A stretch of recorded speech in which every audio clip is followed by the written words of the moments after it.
She blocked my driveway for 90 days. Then I found the one document that ended her reign. The morning I pulled into my own neighborhood and found an orange construction cone planted dead center in my driveway, with a laminated HOA notice zip-tied to it, I knew something had gone very wrong. The note read, "Driveway use suspended pending safety review. HOA Board Chair, Sandra Whitfield." I hadn't been consulted. I hadn't been warned. I'd been erased. Sandra was already standing at the end of my driveway, arms crossed, wearing that particular smile she reserved for moments when she believed she'd won. "It's for the good of the community, Mia," she said, loud enough for the Garcias next door to hear. "Your oil stain has become a liability." My hands were shaking, but not from anger, from the realization that this woman had just claimed my property in broad daylight and called it policy. What Sandra didn't know, what none of them knew yet, was that I had spent the last 4 years quietly documenting every single thing she'd done to this neighborhood. Every fine, every threat, every backroom vote. I had a folder on my laptop called "For When It's Time." Standing in front of that cone, looking at her self-satisfied face, I felt something cold and precise settle in my chest. It was time. My name is Mia Calloway.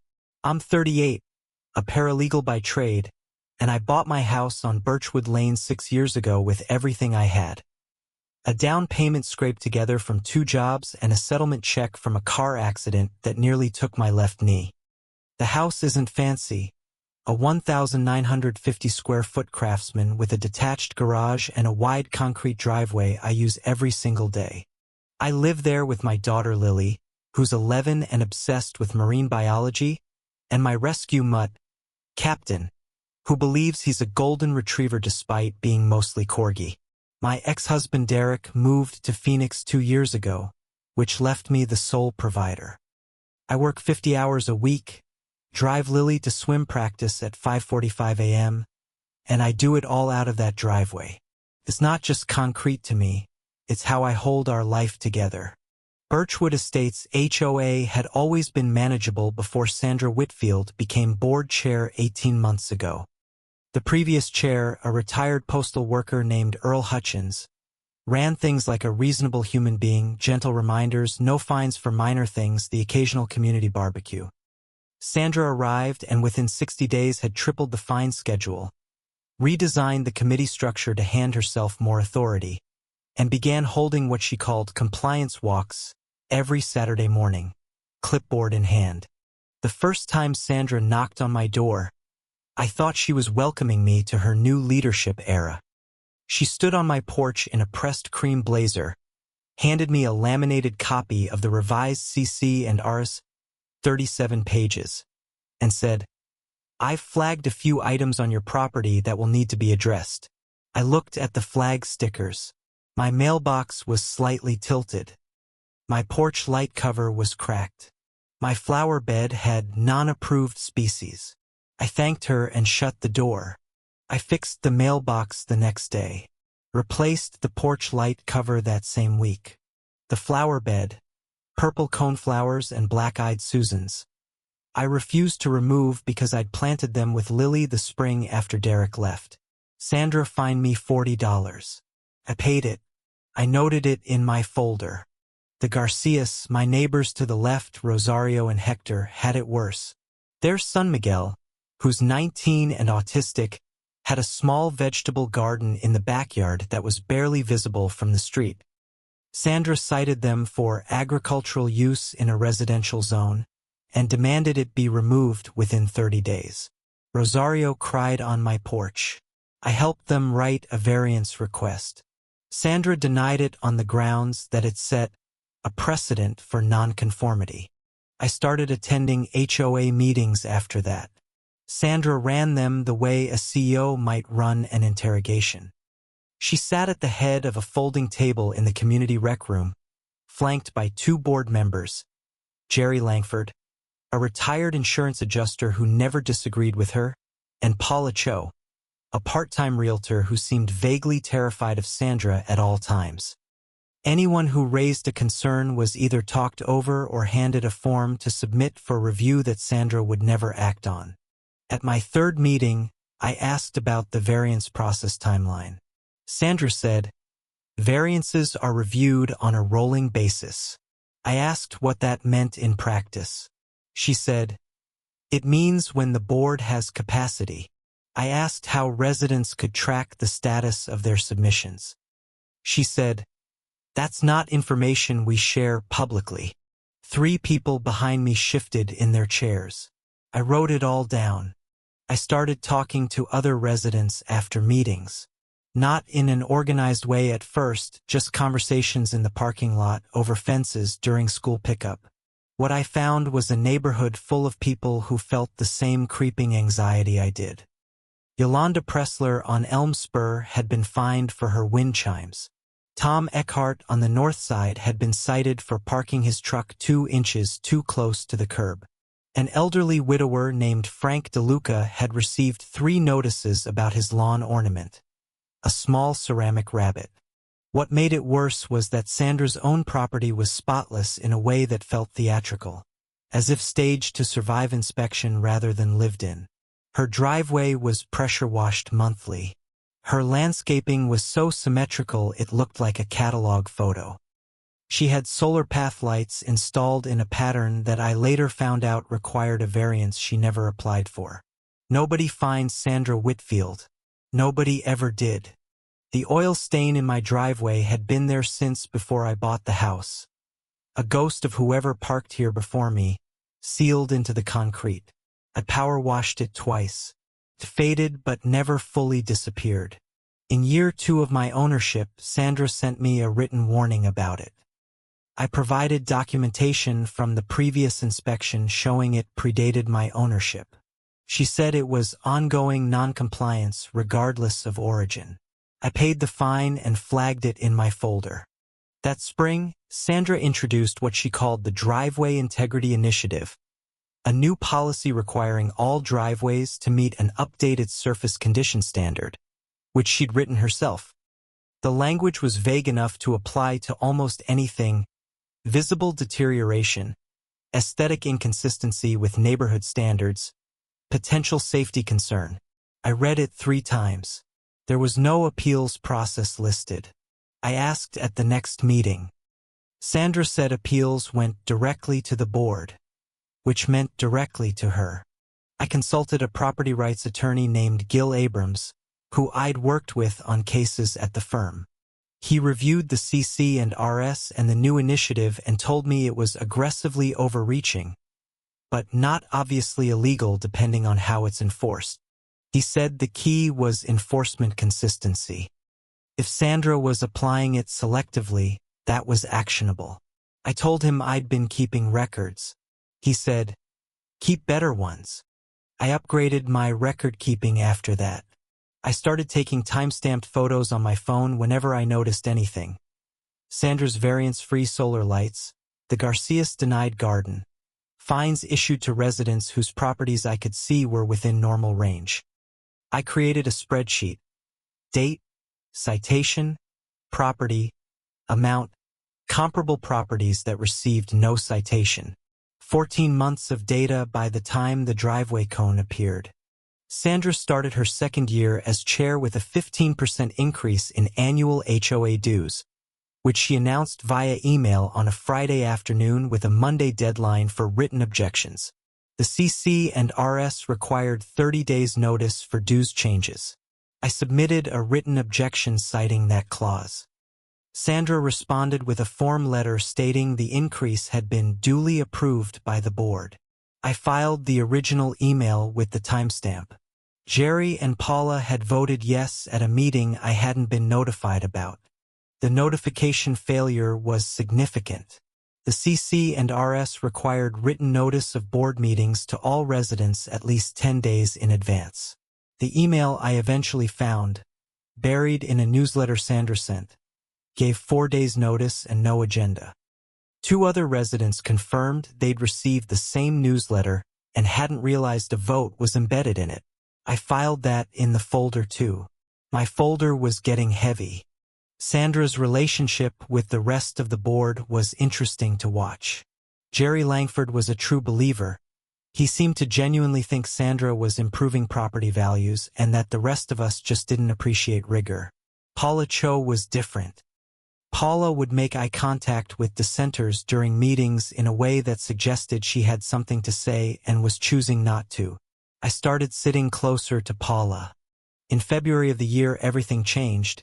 I had coffee with Rosario Garcia and 3 other residents, Yolanda Pressler, Tom Eckhart, and a newer homeowner named Darnell Washington who'd received a citation for his basketball hoop within 2 weeks of moving in.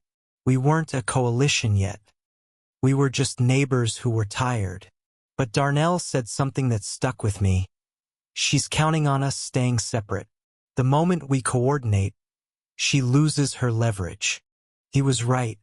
Sandra's power depended entirely on each of us believing we were isolated, that the fine we received was just about our property, just about us, not about a pattern.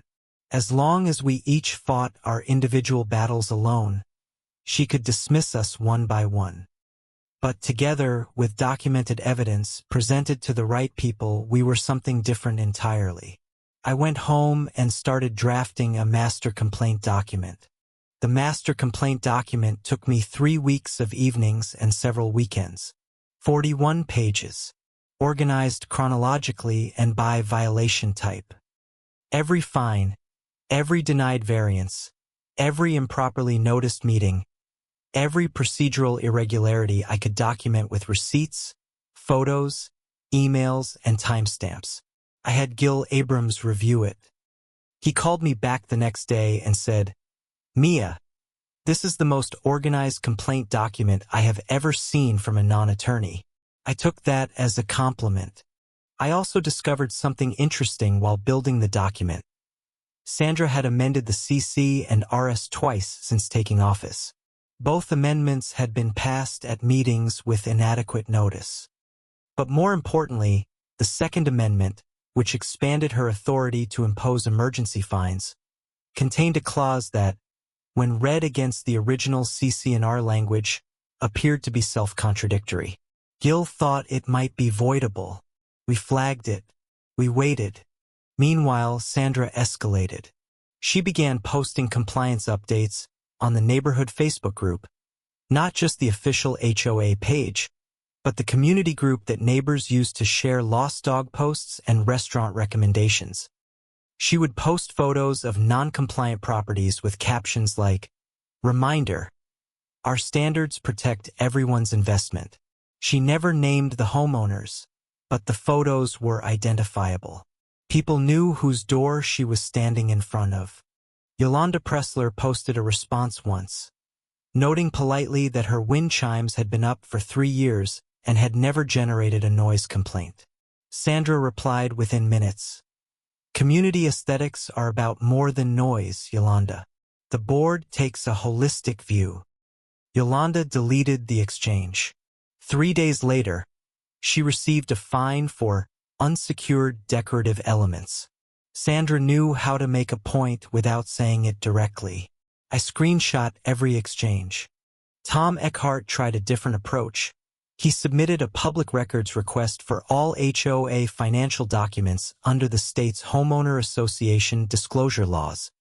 Sandra responded via her attorney, a slick guy named Reed Hollander who specialized in HOA defense, with a letter claiming the request was outside the scope of applicable statutes and inviting Tom to submit a narrower inquiry. Tom sent me the letter. I sent it to Gil. Gil said Sandra was wrong about the statute, but fighting it would cost Tom money he didn't have. That was Sandra's secondary strategy, I realized, attrition. She could outspend most of us individually. She had access to HOA funds for legal fees, and she'd already paid Reed Hollander for at least 3 correspondence letters I knew about. If she could make every challenge expensive enough, most people would give up. Most people had. That's why the neighborhood had become so quiet, so compliant, so resigned. Sandra had financially exhausted the opposition before most of them knew they were in a fight. I made a decision in March. I would not file anything until I had something airtight. Not a partial complaint. Not a single-issue grievance.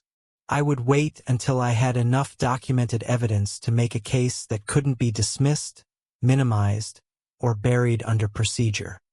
I would be patient in a way Sandra was not capable of being. And I would watch her keep making mistakes, because people who believe they're untouchable always do. The oil stain on my driveway sat there all spring. Sandra sent me 2 more warnings about it. I responded in writing each time, noting that the stain predated my ownership and citing my prior documentation. She sent fines anyway. I paid them and filed the receipts. I was building a paper trail, and she was helping me do it without knowing it. The cone appeared on a Tuesday in late April, which was also the morning I had an early deposition to prepare for at the office. I was already in my work clothes when I came outside at 6:20 a.m. and found it there. Orange, brand new, weighted with a sandbag, and positioned so that moving it would require me to either step into the street or crawl through my flower bed. Sandra had thought about the placement. She'd made it inconvenient by design. The laminated notice zip-tied to the cone cited the Driveway Integrity Initiative and stated that my driveway had been placed under a temporary use suspension pending professional safety assessment. It listed no timeline, no assessor, and no process for lifting the suspension. It was signed by Sandra and countersigned by Jerry. Paula's signature was absent. I photographed everything before I touched it. I moved the cone carefully, legally it was on my property, and drove to work. But my mind was somewhere else all morning. A use suspension was a different category from a fine. A fine was harassment. A suspension was an attempt to functionally deny me access to my own property. That crossed a line that even the most aggressively written CC and RS I'd ever seen would have trouble defending. I texted Gil from the parking garage. She suspended my driveway. No timeline, no process. Gil called me at noon. That's a due process issue if I've ever heard one, he said. Does your state's HOA statute require notice before a use restriction? I told him I'd already pulled the statute that morning.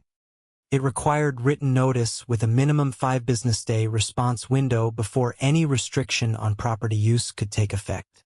Sandra had given me 0 days. Good, Gil said. Send her a cure notice today. Certified mail. I drafted it at my lunch break. The cure notice was 2 pages.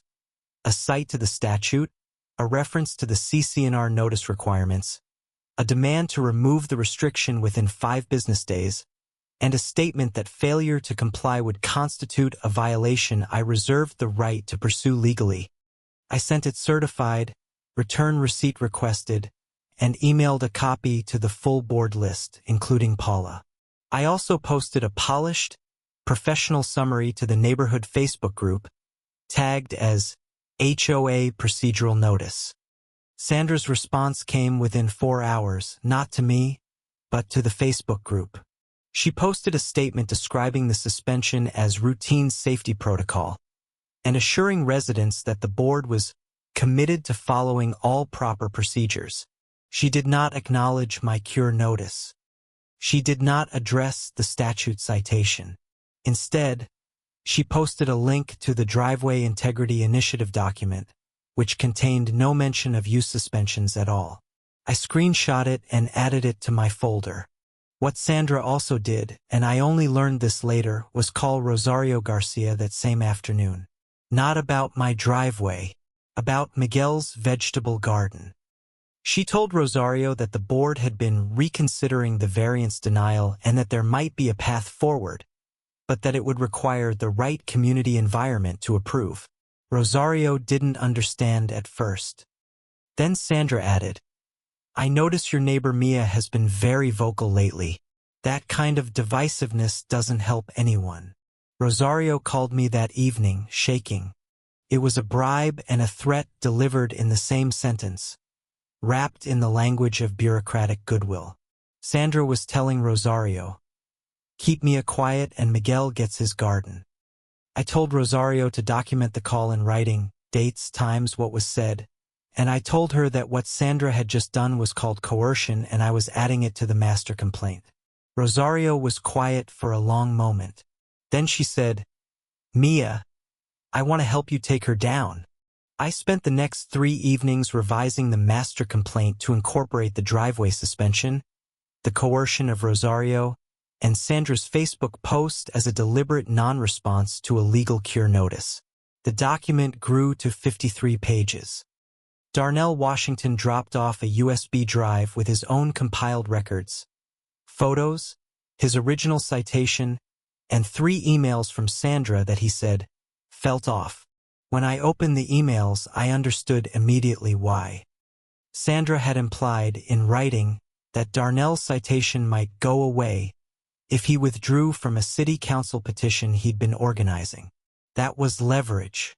That was potentially extortion. I called Gil the next morning. "We have a problem," I said. "And I mean that in the best possible way." I walked him through Darnell's emails.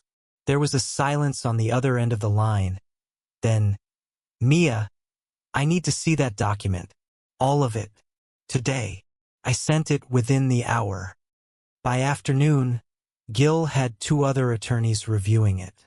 He called back at 5 p.m. and said, "We're not filing this with the HOA, we're going to the state HOA regulatory office, and we're copying the county attorney." The 5-business-day window on my cure notice expired on a Friday. The cone was still in my driveway. Sandra had added a second cone by Thursday, flanking the entrance in a way that made it genuinely difficult to pull out without risking a collision with the orange plastic. I photographed both cones every morning. I also noticed that Sandra began driving past my house more frequently. Slow rolls, midday, sometimes with Jerry in the passenger seat. I waved once. She didn't wave back. Lily asked me why the cones were in the driveway. I told her they were a mistake that was being corrected. She's 11 and perceptive enough to know that was a partial answer, but she let it go and asked if we could watch a documentary about sea turtles that evening. We did. Captain fell asleep on my feet. I sat there in the living room light thinking about Sandra Whitfield, and the difference between people who use power to protect things and people who use it to consume them. Paula Cho texted me late Friday night. Not from her HOA board address, from her personal cell, which I had from a school fundraiser we'd both volunteered at years before. The text said only, "I didn't sign the suspension notice. I didn't know about it until it was already posted." I read it twice. Then I screenshot it and asked Paula if she'd be willing to put that in writing. There was a long pause, nearly 40 minutes. Then, "Yes, tell me what you need." Paula's statement arrived via email Saturday morning.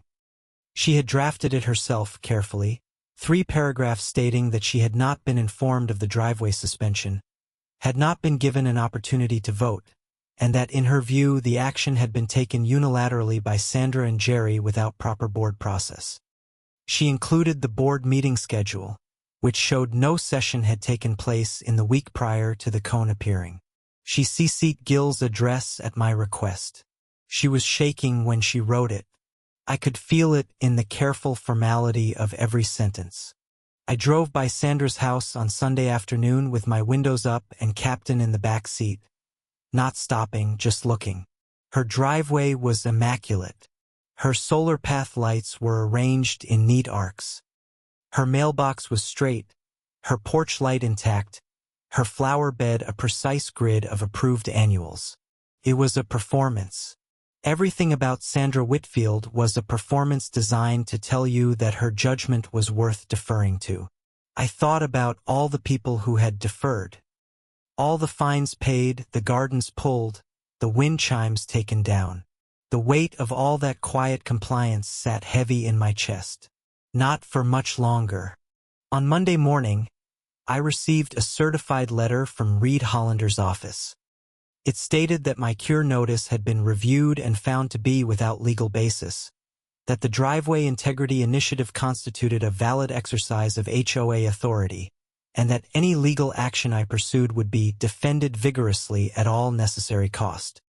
It was designed to feel like a wall. I photographed it, scanned it, and sent it to Gil, who responded with a single line, "Perfect. This confirms they received your notice and chose to do nothing. Exactly what we needed." I didn't respond to Reed Hollander. Gil advised silence. What I did do was set up a Ring doorbell camera aimed at my driveway, angled to capture both cones, the street, and anyone who approached my property from the sidewalk. 2 days after the camera went up, I reviewed the overnight footage and found that at 11:47 p.m. on a Wednesday, a figure I recognized, Jerry Langford, in a dark windbreaker, had approached my driveway, photographed the cones, and walked quickly back to a car parked half a block down. I exported that clip. It went into the folder.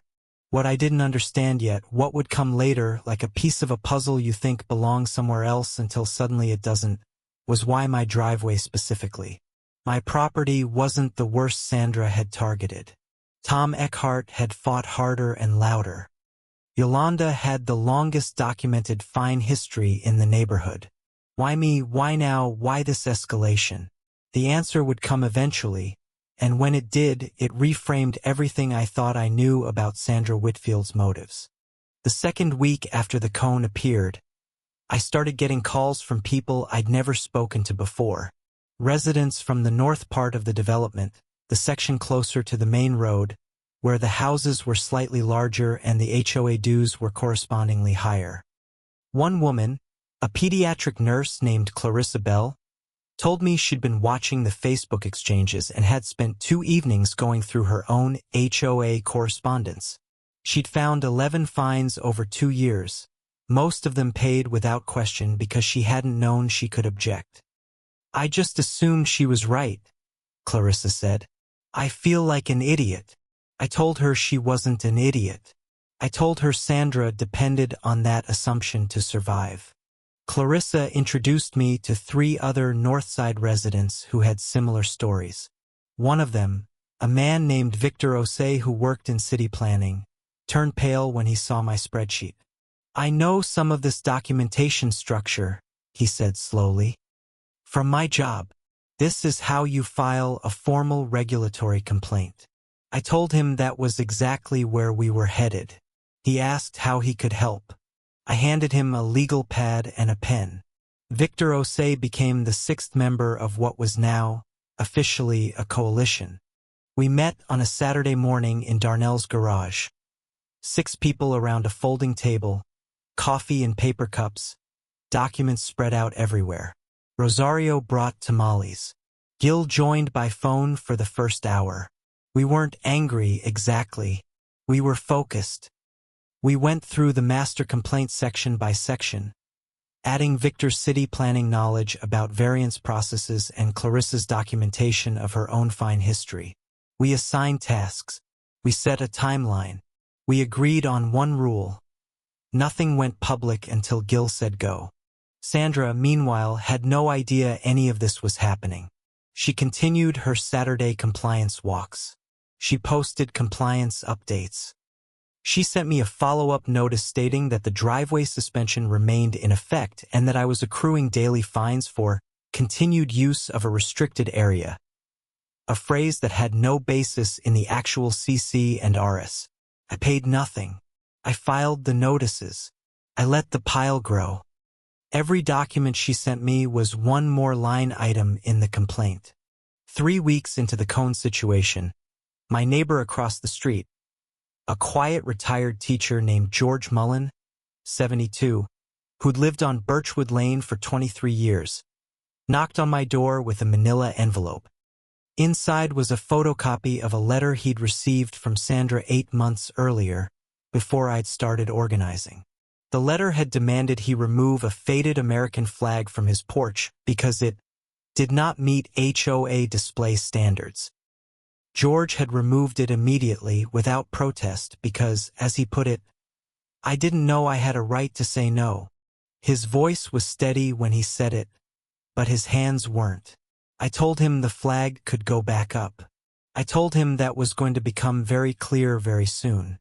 The regulatory complaint was filed on a Tuesday morning. Gil submitted it electronically to the state's Division of Homeowner Association Oversight, with copies sent certified mail to the county attorney's office and the county civil rights division. The complaint was 61 pages. It named Sandra Whitfield and the Birchwood Estates HOA board, documented 27 specific procedural violations, and included as exhibits Paula Cho's signed statement, Darnell's emails, my cure notice and its non-response, and the Ring doorbell footage of Jerry Langford's midnight surveillance walk. The cover letter described it as a pattern of systematic abuse of HOA authority. Gil advised me not to announce the filing publicly. Not yet. The regulatory office would reach out to the HOA for a response within 15 business days. During that window, we watched. Sandra went about her routines. She had no idea the floor had already shifted beneath her feet. What broke the silence was a coincidence, or what felt like one. A reporter named Jess Kaminsky from the local NBC affiliate had been working on a piece about HOA overreach in the region and had reached out to several residents through the neighborhood Facebook group. Darnell had responded. So had Yolanda. They hadn't said anything specific. They just indicated they had experiences worth discussing. Jess had emailed me too, but I hadn't responded yet. Gil told me to hold. We held. Sandra found out about the reporter.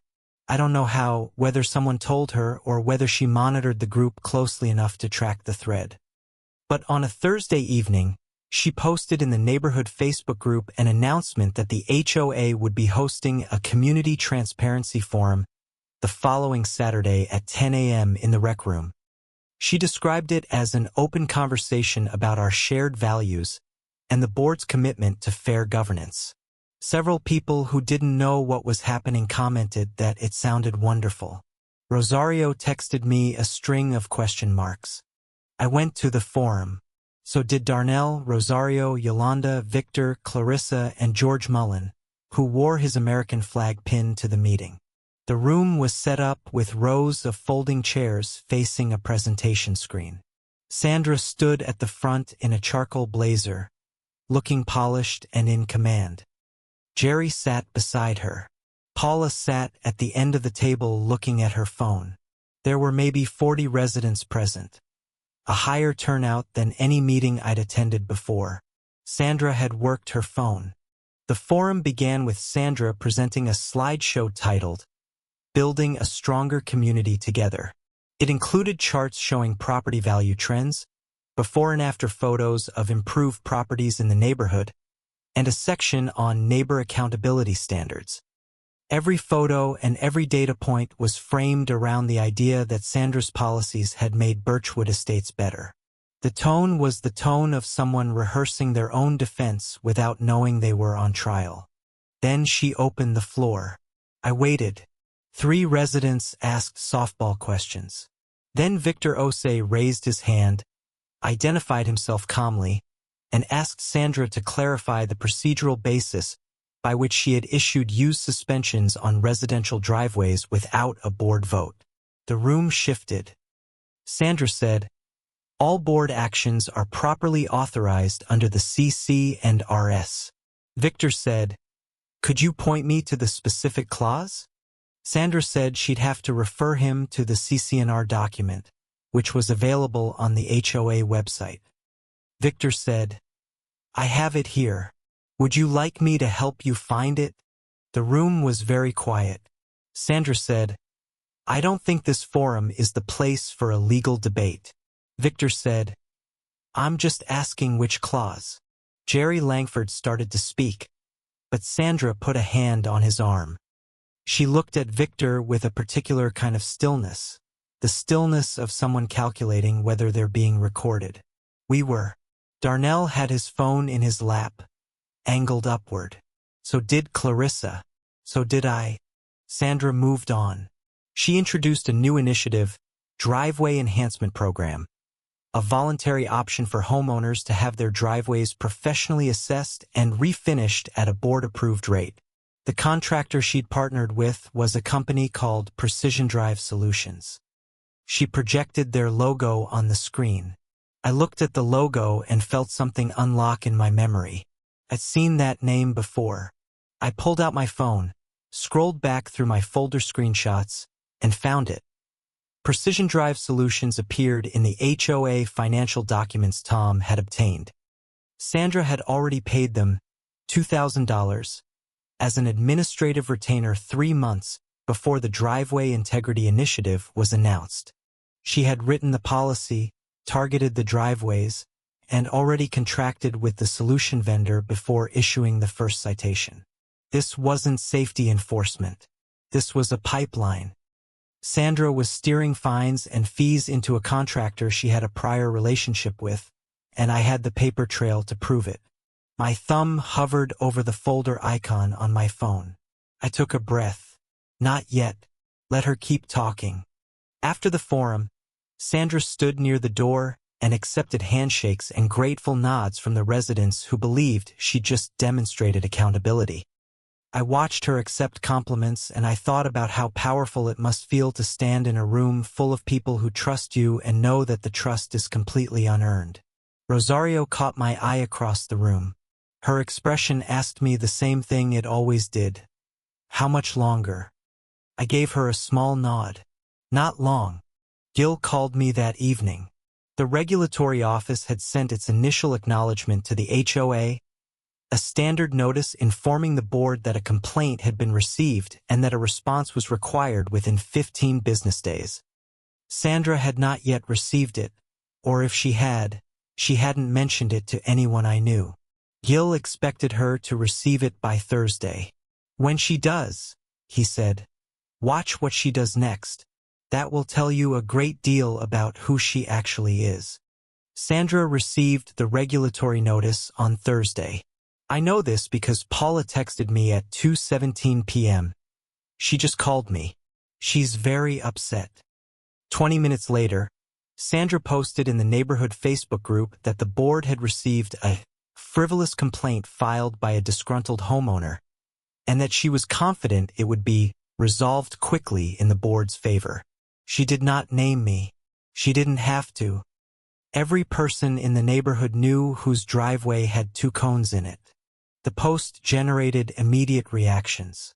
Some residents rallied to Sandra's defense.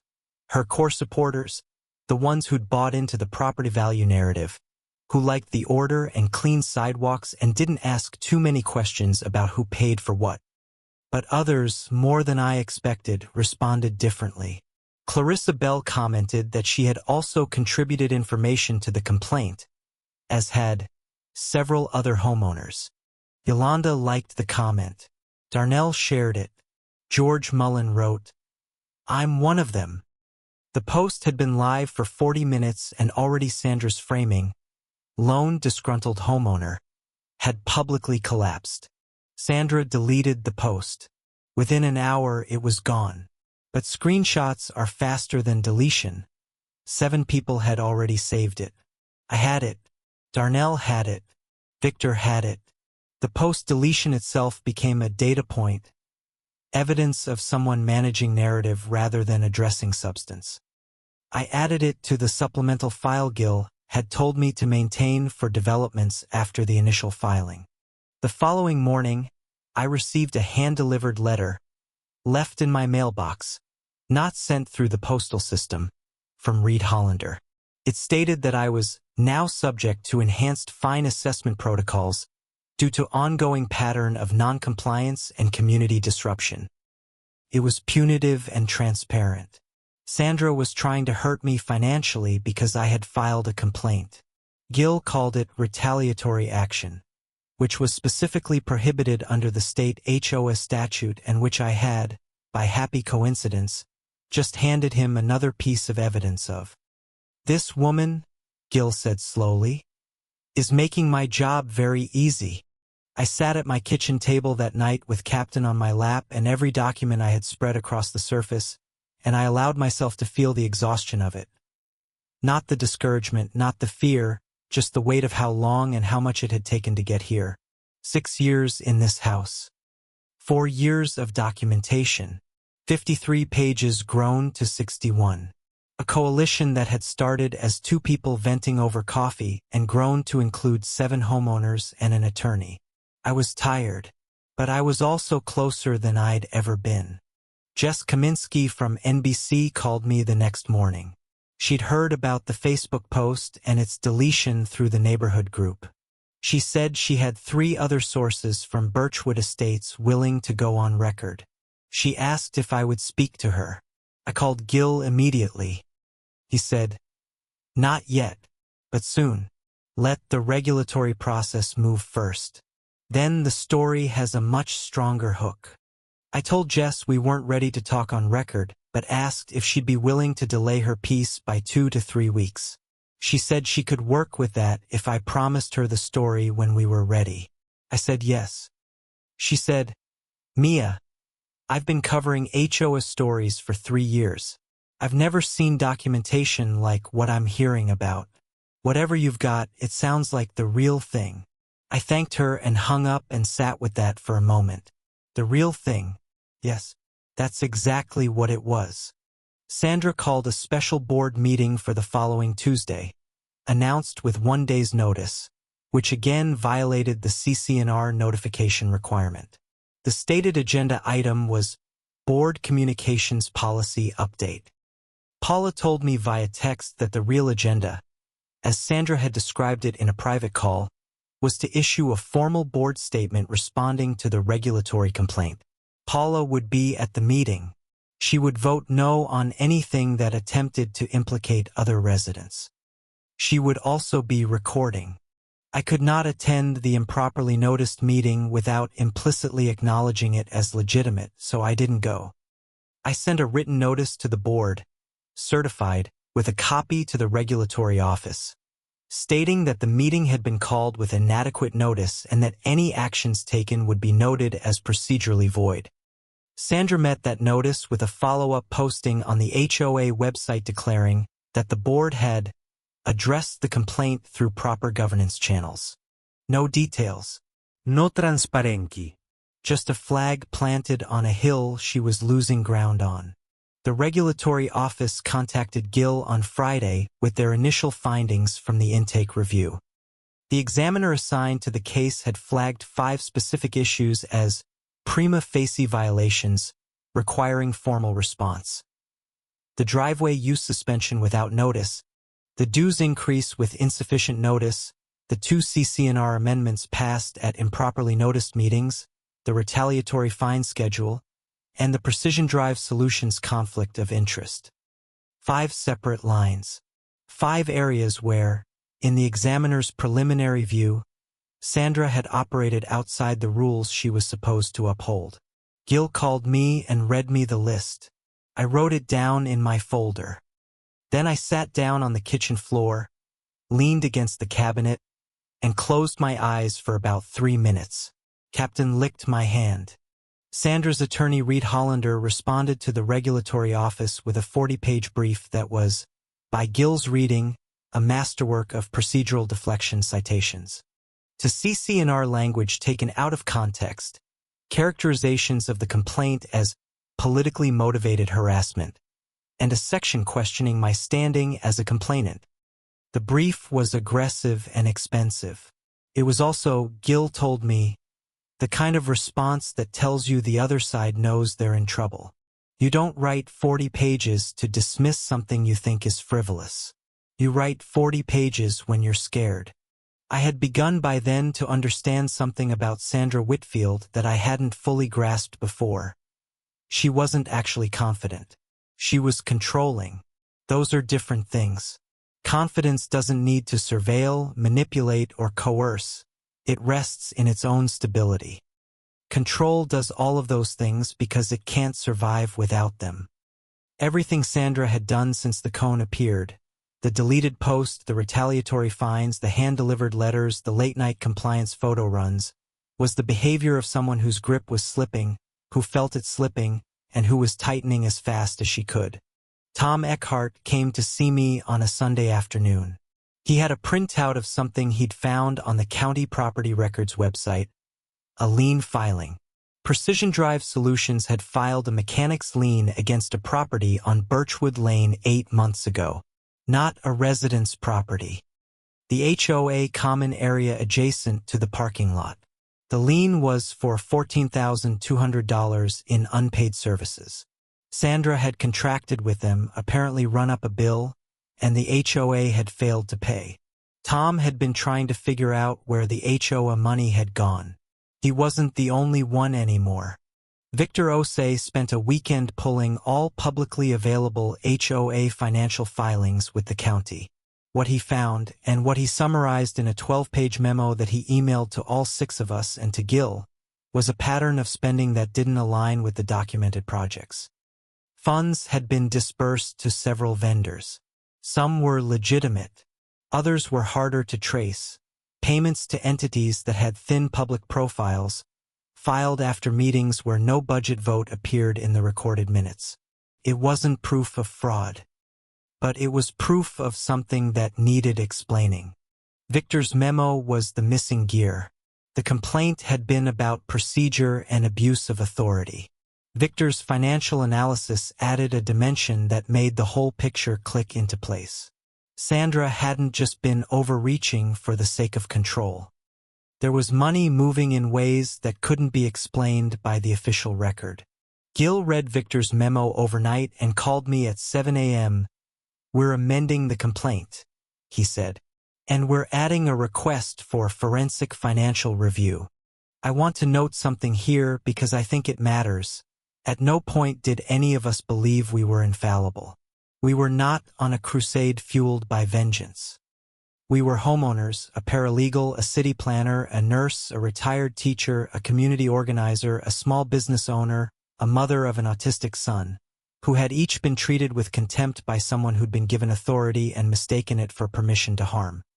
What we wanted was simple: for the rules to apply equally, for our homes to be our homes, for our neighbor to answer for what she'd done." Sandra had been quiet for 5 days when she made her next move. She sent a community-wide email to all 134 HOA households with the subject line, "Protecting our community from bad actors." The email named me by full name. It named Darnell Washington. It named Victor Osei. It described us as a coordinated harassment campaign against the board and warned residents that engaging with us could expose them to legal liability. It was the most nakedly aggressive thing she'd done yet. And it was, Gil confirmed immediately, almost certainly defamatory. The email arrived at 6:14 p.m. on a Wednesday. By 8 p.m., Gil had drafted a defamation preservation letter to Sandra's attorney. By 9 p.m., Jess Kaminsky had texted me to say she'd received the email from a source within the neighborhood and was asking whether we were now ready to go on record. I called Gil. He said, "Yes, it's time. Let her have it." I want to tell you what the 2 weeks before everything broke felt like, because it was nothing like the weeks before it. After the defamation email, after the decision to talk to Jess, after the amended regulatory complaint went in, something strange happened. The pressure didn't build. It steadied. Like the moment before a storm when the air goes very still and you understand the stillness is its own kind of information. Sandra went quiet. No Facebook posts. No hand-delivered letters. No compliance updates. The cones stayed in my driveway. They'd been there for 6 weeks by now. But she stopped circling. Jerry Langford's late-night photo runs ceased. Paula texted me to say that Sandra had missed a scheduled board call, which had never happened before. Reed Hollander's office had responded to the amended complaint with a request for a 30-day extension from the regulatory office. The request had been denied. They had 10 days left. In that stillness, I tried to return to as much normal life as I could. I drove around the cones every morning. There were now 3, and pretended they weren't there or tried to. Lily had started asking more specific questions. She was 11 and she could read the situation clearly enough to understand that our driveway was a battlefield, even if she didn't know all the terms of the fight. I sat with her one evening and told her the broad strokes. Our neighbor had made some rules that weren't fair, and we were working to fix it. She thought for a moment and said, "Is she going to get in trouble?" I said I thought she was. Lily nodded. "Good," she said, and went back to her sea turtle book. Darnell called me on a Thursday evening just to check in. He was calm in a way that I found centering. Darnell Washington had a quality I deeply admired, which was the ability to hold the long view without losing sight of the present. We talked for an hour about nothing related to Sandra, his daughter's soccer team, my search for a good Thai restaurant in our part of town, Captain's ongoing conviction that squirrels were a personal affront. Felt like proof of life. Evidence that the things worth protecting were still there. I sat in on a meeting at work during that period, a case involving a commercial landlord and a tenant, and found myself watching the dynamics differently than I used to. The way power asserts itself. The way it justifies itself. The way it's often most brittle exactly at the moment it seems most certain. My experience with Sandra had changed how I saw a lot of things professionally. I took better notes than I had before. I asked sharper questions. Something had been trained in me that hadn't been there 6 years ago. Gil told me to expect the regulatory office's formal response to Sandra's reply brief within the week. When it came, it would indicate whether the examiner was recommending a formal investigation, a consent order, or dismissal. Nobody expected dismissal at this point, not with the financial irregularities in play. But the form of the finding would shape everything that came next. We waited. Rosario brought me soup one evening, homemade pozole, which she left on my porch with a note that said, "For strength." I stood on my porch and looked at the 3 cones in my driveway and held the warm container and felt, for a strange moment, the full weight and fullness of what community actually meant.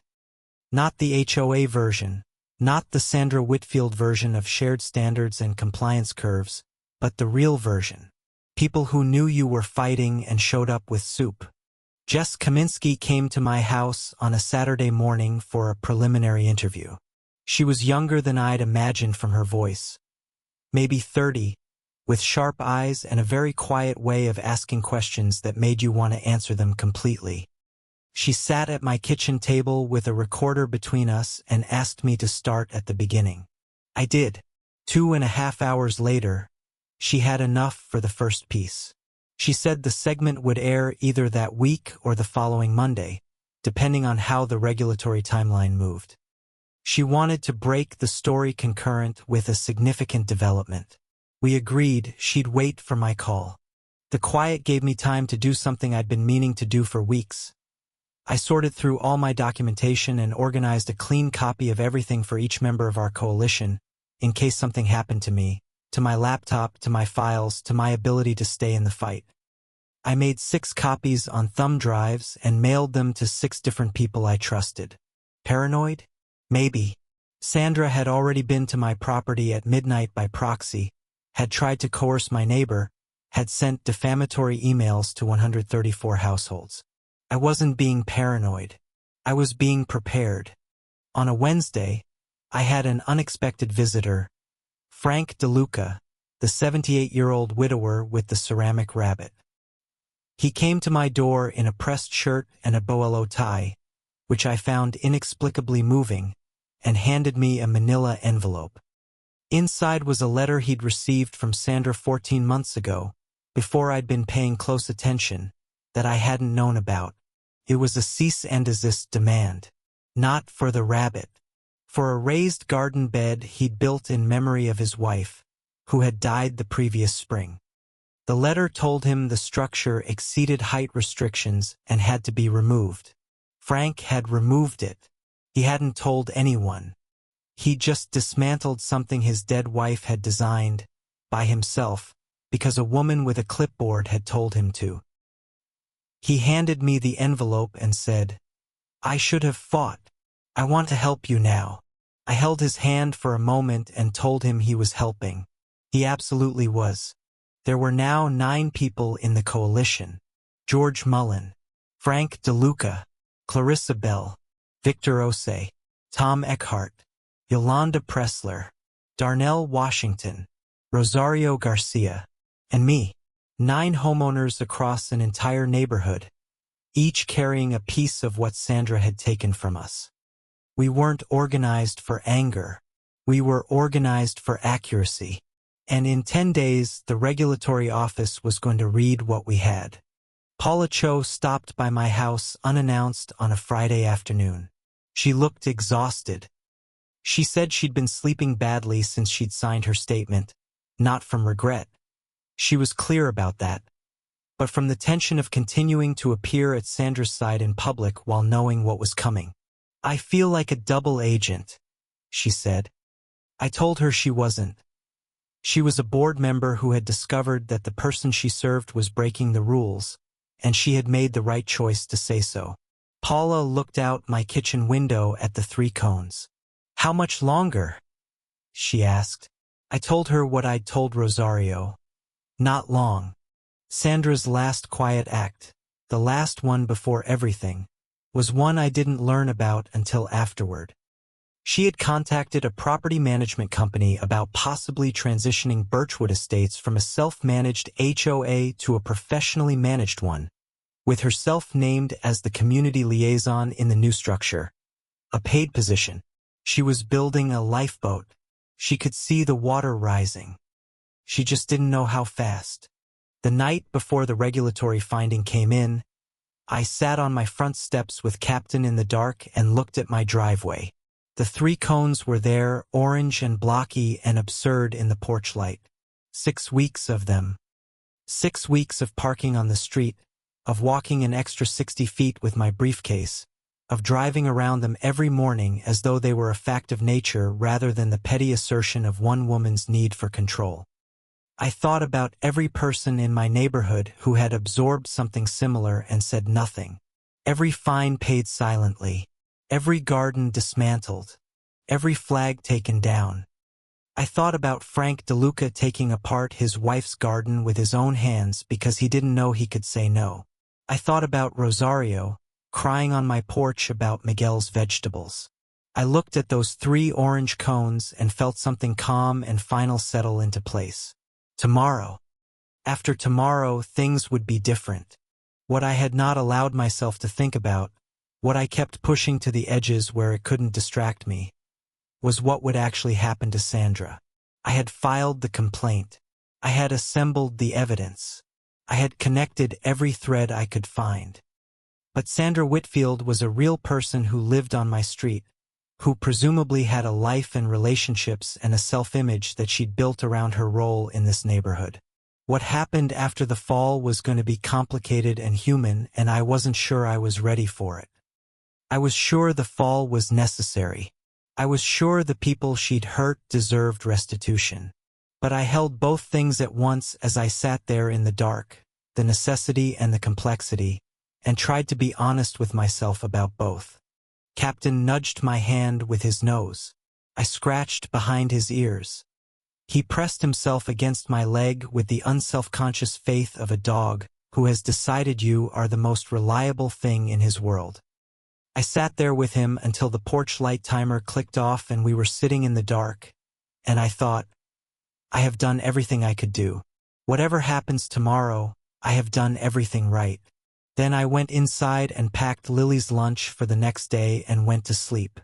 The regulatory finding landed in Gil's inbox at 9:07 a.m. on a Tuesday. He called me at 9:11. His first words were, "Mia, I need you to sit down." I was already sitting. I said, "Tell me." He said, 7 violations confirmed. Financial irregularities referred to county attorney. Formal corrective action ordered. Mandatory board restructuring within 30 days. He paused. "And Mia, they've recommended Sandra Whitfield's removal as board chair pending full investigation." I said nothing for a moment. Then I said, "Okay." And then I said, "Good."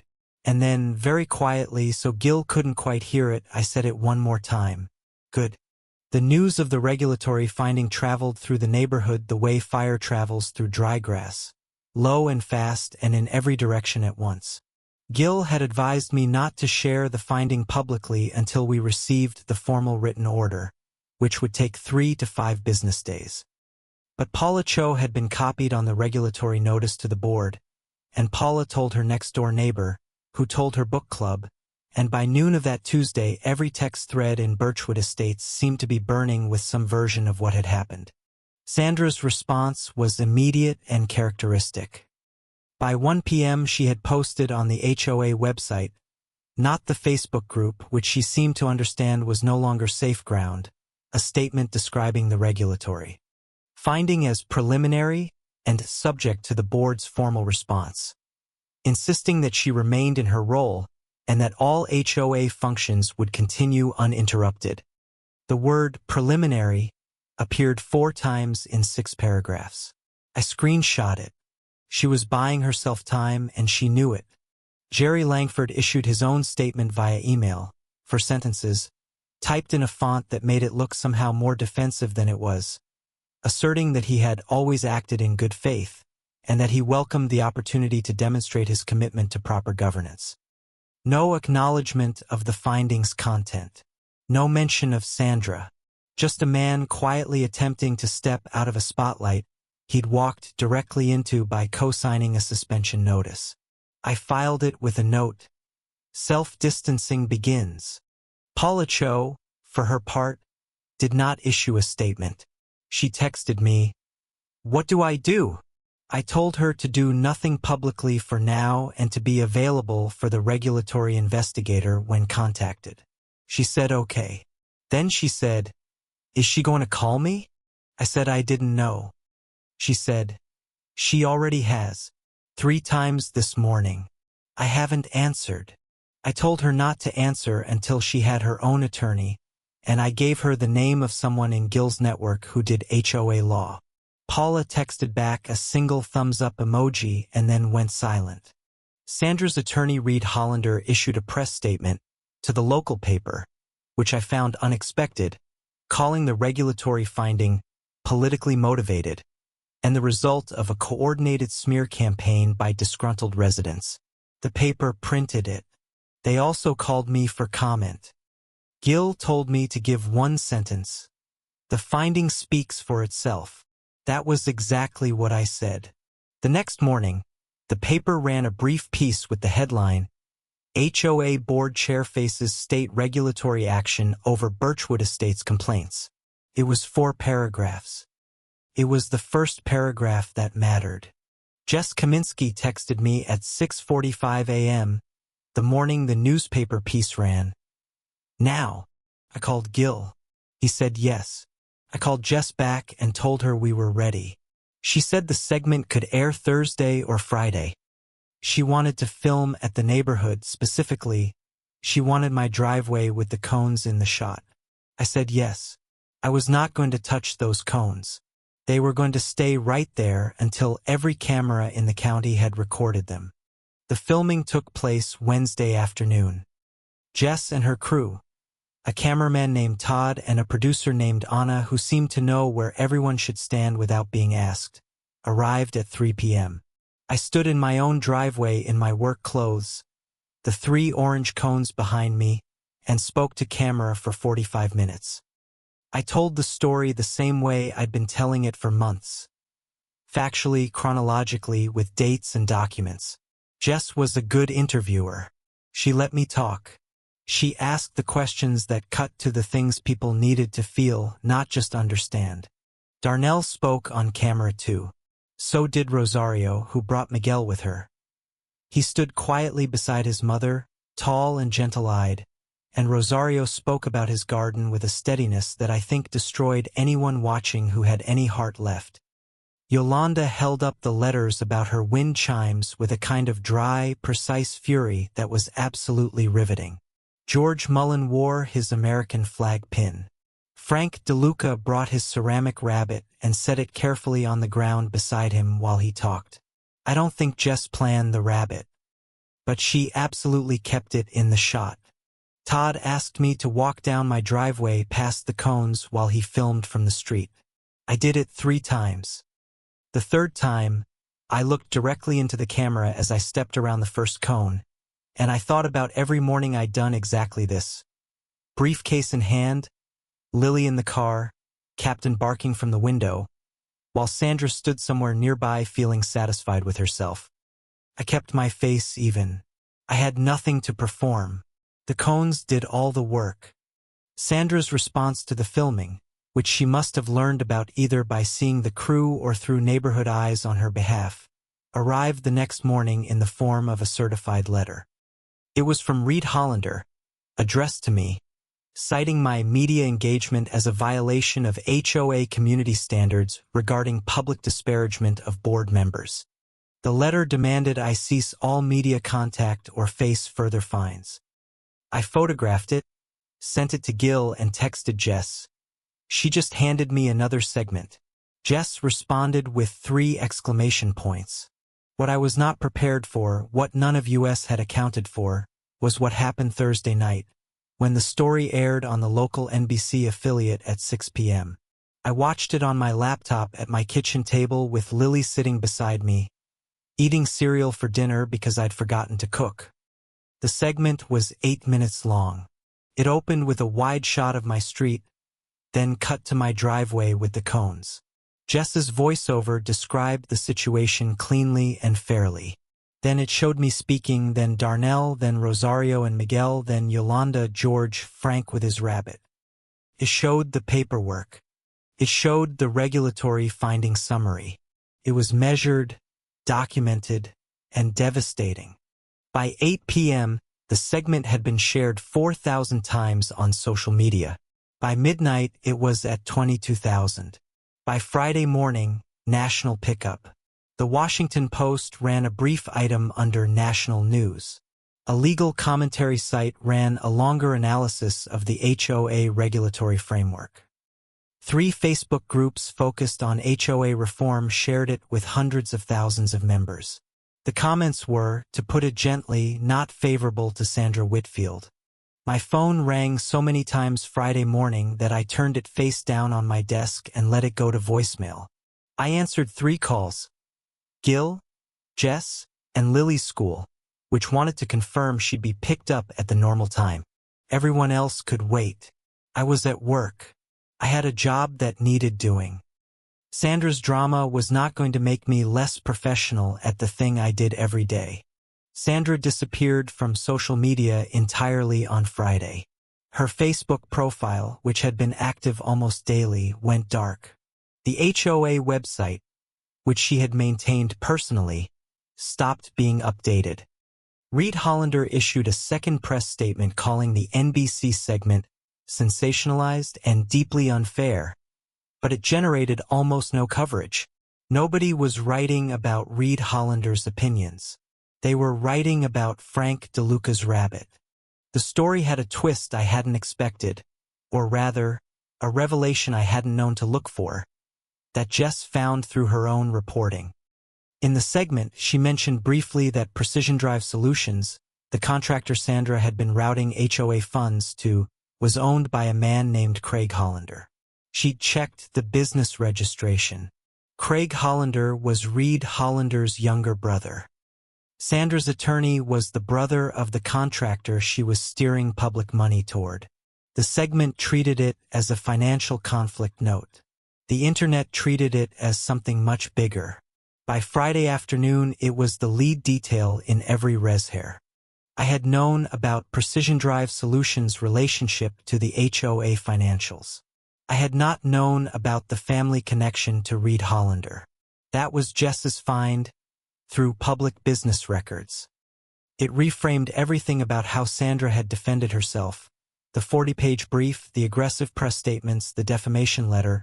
Every legal weapon Sandra had wielded had been wielded by the brother of a man financially benefiting from Sandra's policies. The retainer paid to Precision Drive. The legal fees paid to Reed.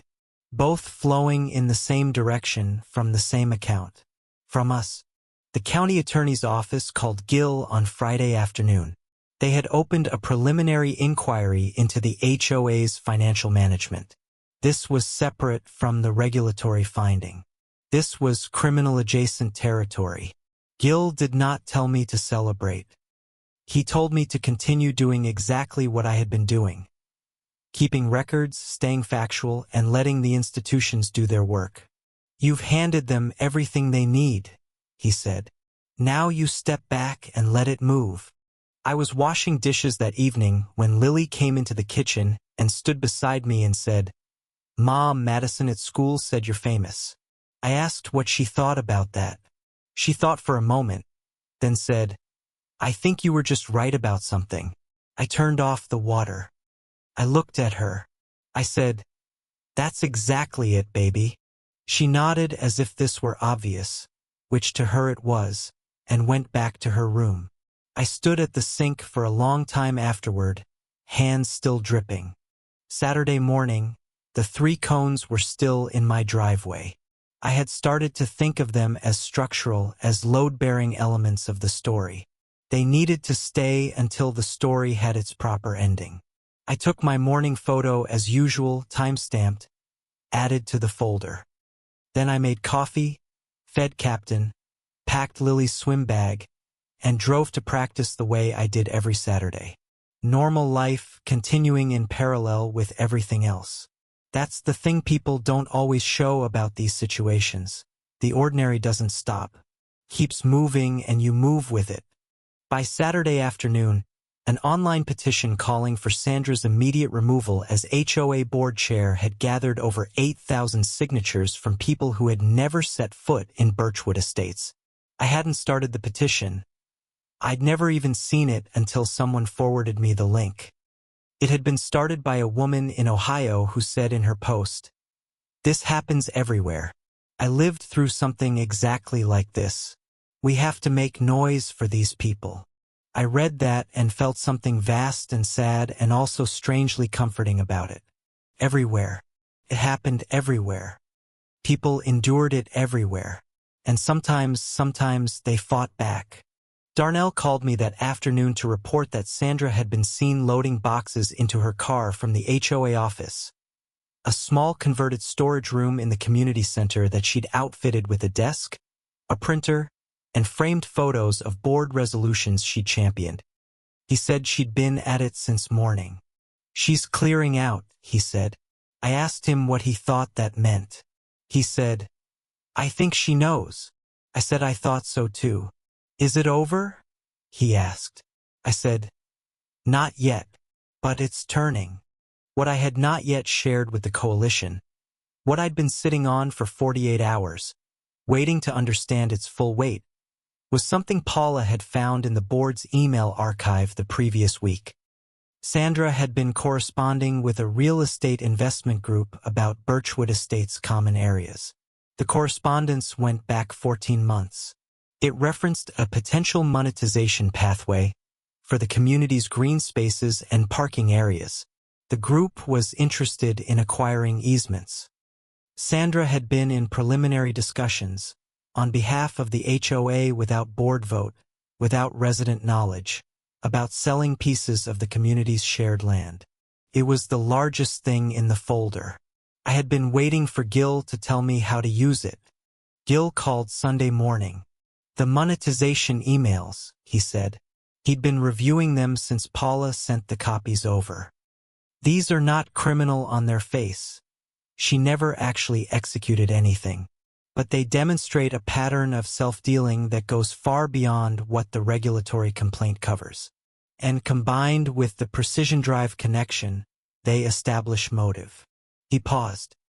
"I'm sending everything to the county attorney's office Monday morning. This isn't just an HOA dispute anymore, Mia. This is potentially fraud." I said the word out loud in my empty kitchen. "Fraud." Captain looked up from his bed in the corner. The word sat there between us, heavy and real. I had started this with a folder called "For When It's Time." I had not imagined it would end here. I'd imagined fines reversed, policies overturned, a board election won. I had not imagined county attorneys and real estate easements and the word fraud hanging in my Sunday morning kitchen. But here we were. Here Sandra had taken us, with her ambition and her contempt and her absolute certainty that no one was paying close enough attention. I went to church that morning, something I did irregularly, when I felt the need to be somewhere that expected nothing of me except presence. I sat in the back pew and listened to a sermon about the difference between justice and revenge, which felt extremely on the nose. I thought about the distinction. I had been careful about this for a long time. Every step I'd taken had been about documentation, process, accountability. Not punishment for its own sake. But I'd be lying if I said I hadn't wanted, sometimes, for Sandra to feel the weight of what she'd done. Was that revenge? Or was that just being honest about what justice looks like from the inside? I didn't resolve it. I drove home in the noon sun and let the question stay open. The formal corrective action order from the regulatory office arrived by certified mail on Monday. 7 pages. Confirmed all 7 violations. It ordered the HOA board to reverse the driveway use suspension immediately and expunge all associated fines within 5 business days. It required a forensic financial audit of HOA accounts for the preceding 2 years. It suspended Sandra Whitfield from her role as board chair pending completion of the investigation. It scheduled a mandatory compliance meeting between the board, a regulatory mediator, and resident representatives within 21 days.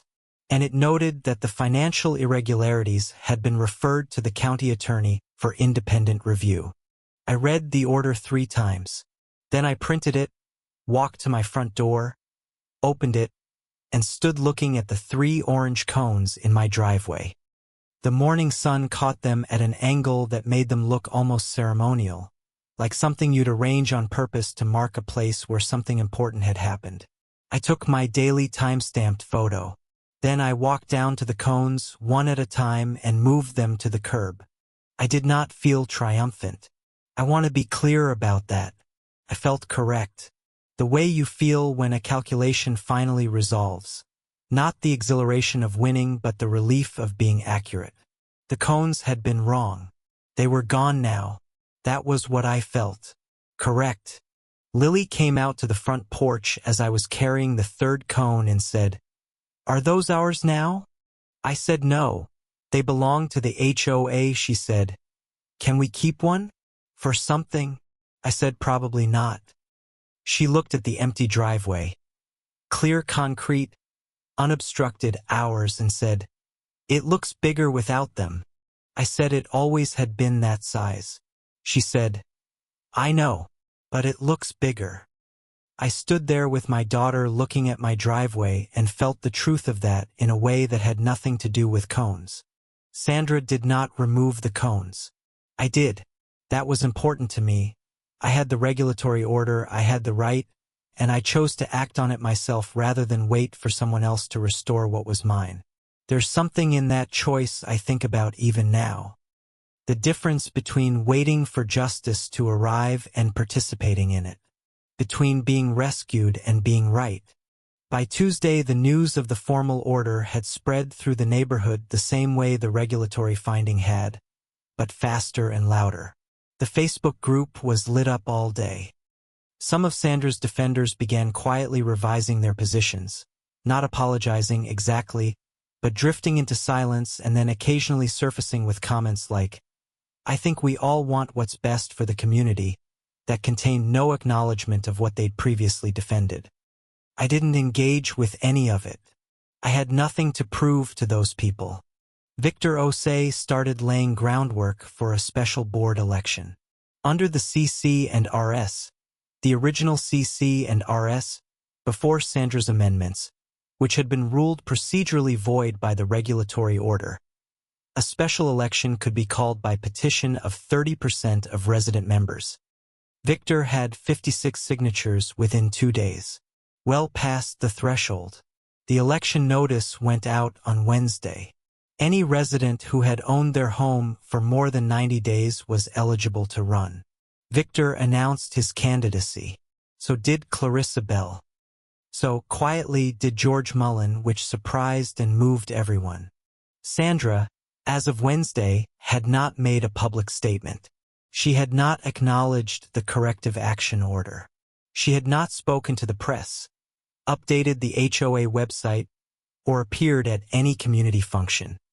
What she had done, I learned through Paula, was have 2 phone conversations with Reed Hollander and one with someone Paula described as not a lawyer, more like an advisor. Paula didn't know the advisor's name. She said Sandra had come off the calls looking worse than when she'd gone into them. The forensic auditor arrived on Thursday.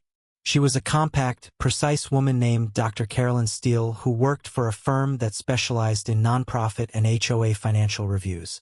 She set up in the community center conference room with 2 associates and began requesting documents. Sandra, who technically still had access to HOA records as a suspended but not yet removed board chair, initially declined to provide certain files. Dr. Steele noted the declination in her access log and requested them directly from the HOA bank and vendor accounts, which the regulatory order gave her authority to do. Sandra's declination had bought her 48 hours and cost her nothing except the appearance of cooperation. I was not part of the audit. That was entirely outside my lane, and I kept it that way. What I did was make myself available to Dr. Steele's office for any documentation they needed from the resident side. My spreadsheet, my photos, my correspondence timeline, and I handed over copies without editorializing. Dr. Steele's associate called me once, asked 4 specific questions about the Precision Drive payments and the retainer timeline, thanked me, and hung up. The auditors were very good at their jobs. What was happening to Sandra internally during this period, I can only piece together from fragments, Paula's observations, a conversation Rosario had with a woman who lived 2 blocks from Sandra's house, and one thing Sandra herself said to me, which I'll get to later. But from the outside, she appeared to be contracting. Her compliance walks stopped. Her car stayed in her own driveway. Her lights were on late into the night. The performance of authority that had defined her public presence in the neighborhood was simply absent. I found myself thinking about something Gil had said early on. People who abuse institutional power usually do it because the institution makes them feel real in a way nothing else does. I thought about Sandra's spotless driveway and her symmetrical landscaping and her laminated notices and her Saturday compliance walks. I thought about what it must feel like to have built an identity entirely around the enforcement of standards, to have confused setting rules with being important so completely that when the rules were challenged, there was no self underneath them to fall back on. I didn't pity Sandra, but I thought about her with something more textured than contempt. Tom Eckhart stopped by Thursday evening with a bottle of wine and a handshake and the kind of quiet gratitude that doesn't require many words. We sat on my porch and talked while Captain patrolled the yard and the neighborhood went about its evening business around us. "You know what I keep thinking?" Tom said. "I keep thinking about all the people who left. 3 families moved in the last 2 years. Just left. We'll never know what they paid to get out." I nodded. That part didn't have a satisfying resolution. Some of the damage was already done and couldn't be undone by any order or election or forensic audit. Yolanda Pressler rehung her wind chimes on Saturday. She sent me a photo, the chimes catching light over her front porch, the kind of small beautiful thing that shouldn't be remarkable but was. I put the photo in a folder I hadn't planned on creating, separate from the legal folder. Just things that got restored. It was a small folder. I was hoping it would grow. Friday of that week, something happened that I had not anticipated and that changed the emotional register of the whole situation in a way I hadn't prepared for. I was in my driveway, my open, unobstructed, cone-free driveway, loading the car for Lily's swim meet when a woman I didn't recognize walked up from the street. She was maybe 60, with silver hair and a cardigan, and she introduced herself as Diana Whitfield, Sandra's mother. She'd driven 3 hours to see her daughter, she said, and she'd seen the news. She stood at the edge of my property with her hands in her pockets and looked at me with eyes that were clearly exhausted, and she said, "I don't know what she did or why. I'm sorry you were treated badly." I looked at Diana Whitfield and I thought, this is where it lives. The thing that makes people like Sandra. The complicated, painful, human backstory that explains nothing and somehow also explains everything. I thanked her. I told her I hoped her daughter got help. I meant it. The week before the compliance meeting was tense in a different way than anything that had come before. The regulatory mediator had scheduled sessions with the board, with Gil representing the resident coalition, and separately with the financial auditors.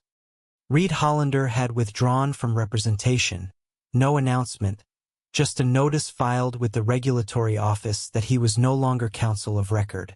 His absence was its own statement. You don't withdraw from a case where your brother is under financial scrutiny when you think you're going to win.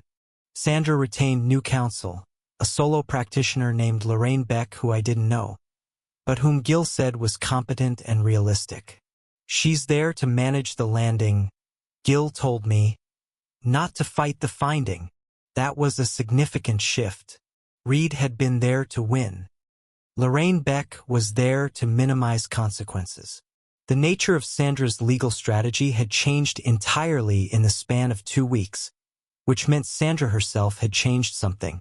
The question was whether that change was real or tactical. I thought about that question a lot during those days. Whether Sandra could actually reckon with what she'd done, or whether the contrition would be purely instrumental, performed for the mediator, offered in exchange for reduced penalties, stripped of genuine accountability. I had no way to know. And honestly, as Gil reminded me, it wasn't my job to determine that. My job had been to document the harm and present the evidence. What Sandra did with herself afterward was between Sandra and Sandra. The coalition had a final meeting before the compliance session. Darnell's garage again, same folding table, but with better coffee this time because Victor had brought a French press from home. We went around the table and each person said what they wanted from the outcome. Tom wanted the financial records made public. Yolanda wanted a formal apology from the board. Frank wanted it on record that the garden bed removal had been improper. Rosario wanted the variance for Miguel's vegetable garden granted retroactively. George just wanted the American flag left alone. I wanted the driveway fines expunged from the record and a commitment to proper governance going forward. We wrote it all down. We gave the list to Gil. He said he would present it as the resident community's collective request at the compliance meeting. The night before the compliance meeting, I couldn't sleep. Not from anxiety, exactly, more from the particular restlessness that comes when something you've been moving toward for a long time is finally about to arrive. I lay in the dark and made myself go through the timeline.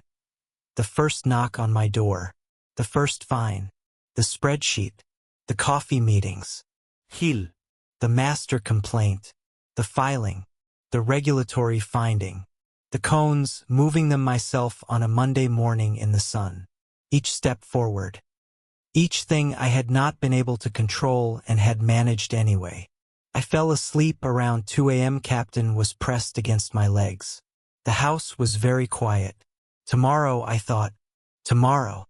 The compliance meeting was held at the county building downtown, a neutral venue chosen by the mediator, which meant nobody was on home turf. The session lasted 4 hours. I won't describe it in real-time detail because most of it was procedural, but I will tell you the things that mattered. Sandra was there with Lorraine Beck.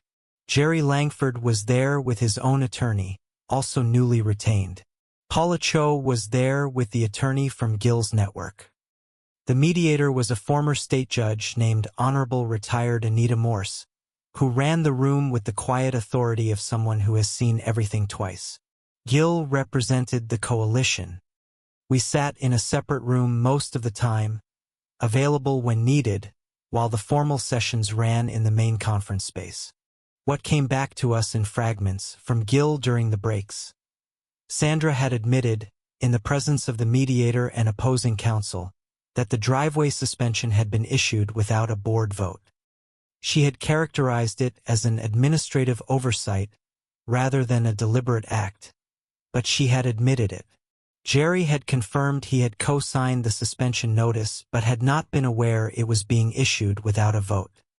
Jerry's attorney had made it very clear that Jerry was placing the responsibility on Sandra.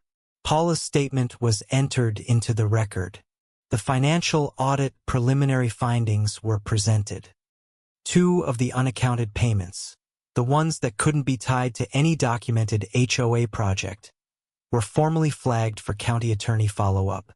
We were called into the room once, the 9 of us from the coalition along with Gil, to present the community's requests. I spoke for the group. I was concise. I had 1 page of notes, but I barely looked at them. I said what we wanted: expungement of retaliatory fines, formal acknowledgement of improper process, the retroactive grant of Miguel Garcia's vegetable garden variance, and a commitment to governance reform including independent board oversight. I looked at the mediator when I spoke, not at Sandra. Honor demands a certain direction of attention, and at that moment the mediator was the person who could do something with what I was saying. Sandra looked at me once during my presentation. It was a brief look, a second, maybe 2, and I've thought about what was in it many times since. It wasn't contempt. It had been contempt once. I'd seen that clearly enough. This was something else, something more interior. Whether it was shame or recognition or just the particular blankness of someone who has run out of moves, I genuinely don't know. But she looked at me and then she looked away and she didn't look at me again. The compliance session ended with a consent agreement, 9 pages signed by Sandra, by Jerry, noting his limited liability, and by the HOA as an entity through its secretary, who was not Paula but a 5th board member I'd barely registered until that day, a mild-mannered accountant named Phil who had, apparently, also been kept largely in the dark. The agreement required immediate expungement of all contested fines, payment of resident legal fees up to a specified cap, formal variance approval for the Garcia property, the forensic audit's continuation and public release of results, and a restructured board under independent oversight with new elections within 60 days. Sandra's continued suspension from the board was confirmed. She was permitted to retain her HOA membership as a resident. She was not permitted to seek board office for 5 years. Gil walked out of the building beside me into the afternoon sun, and he said, "That's as good as it gets." I said, "I know." He said, "You did this." I told him we all did it. He corrected me, gently but firmly. "No, you created the conditions for all of it. You built the document. You held the coalition together. You made the call on when to move. That was you." I looked at the street. I said, "I had a good folder." He laughed. It was the first time I'd heard him laugh in months. It sounded like relief, what I hadn't anticipated, what no one in the coalition had fully prepared for, was that Sandra Whitfield didn't just accept the consent agreement and disappear quietly into residential life. That would have been too simple. That would have required a self-awareness she demonstrated throughout this entire saga that she fundamentally lacked. In the 2 weeks after the compliance meeting, Sandra began a final campaign that was in some ways more reckless than anything she'd done before, because now she had nothing left to protect except her narrative. It started with a letter to the neighborhood, physical letters, not email, printed on her personal stationery and distributed in mailboxes one morning while most of the street was at work. I found mine when I came home at 6:15 p.m., tucked between a grocery circular and a credit card offer. The letter ran 3 pages. It was addressed to my dear neighbors, and it told Sandra's version of events. She had worked tirelessly for the community. She had been targeted by a small group of disgruntled homeowners. She had been railroaded by a process that never gave her a fair hearing. And she remained committed to the community regardless of how she'd been treated. The letter made no acknowledgement of the findings. It did not mention the fines, the coercion, the financial irregularities, the driveway suspension, the emails to Darnell, the threat to Rosario. It mentioned none of it. It was the letter of someone who understood what had happened procedurally and could not accept what it meant about her. I read it twice, scanned it, sent it to Gil, and posted a copy on the neighborhood Facebook group with the comment, "Sharing for community awareness." The regulatory order and consent agreement are available for anyone who would like to review them. I included a link to both documents on the HOA website, which Victor had updated 2 days before. Victor's Facebook post with my comment got 143 reactions and 42 replies before Sandra's core supporters showed up to defend the letter. It was a smaller group than it would have been a month before, maybe 8 people compared to the 20 or 30 who'd have weighed in at the start of this. Attrition worked in both directions. What was interesting was the way they framed their defense. Not Sandra was right anymore, but Sandra meant well, and everyone makes mistakes, and this has gone too far. The argument had shifted from vindication to mitigation. That was progress. Sandra appeared at the next HOA meeting, the first one held under the new interim board structure, chaired by a volunteer mediator from the regulatory office. She arrived early and sat in the front row. She was not permitted to speak in any official capacity. Under the consent agreement, she was a resident attendee like anyone else. She sat there in her cream blazer with her hands folded and her expression very controlled. And she listened to Victor Ose present the election timeline and Clarissa Bell describe the new governance protocols. The room watched her watching the proceedings. It was one of the strangest things I've witnessed. A person who had controlled every room she'd ever entered sitting in a folding chair and having to be quiet. About 20 minutes into the meeting, she raised her hand. The mediator recognized her. She said carefully, slowly, in a voice that had been stripped of its usual authority, that she wanted to address the community about her letter. The mediator said she had 3 minutes. Sandra stood. She said she had dedicated 18 months to what she believed was making this neighborhood better. She said she was aware that some of her methods had been incorrect. She said she was genuinely sorry for any harm caused. Then she sat down. The room was very quiet. Rosario reached over and put her hand briefly on my arm. I thought about those words for a long time. Any harm caused. Not the harm I caused. The passive construction. The hedge. Was it an apology? Yes, technically. Was it reckoning? No, not even close. But I'd been to enough legal proceedings to know that real reckoning is rarer than a consent agreement, and that what Sandra had managed, saying the words in a public forum, even imperfectly, was more than a lot of people in her position ever do. I held both things, the insufficiency and the fact of it. Then I let both of them go as well as I could. What I was not prepared for. Sandra approached me after the meeting, not in front of everyone. She waited until people were filing out and found a moment when we were briefly alone near the exit. She looked different up close than she had in months. The precision was still there, the cream blazer, the perfect posture, but something underneath it had changed. Like a building after a structural inspection, still standing, but you knew things about the foundation now.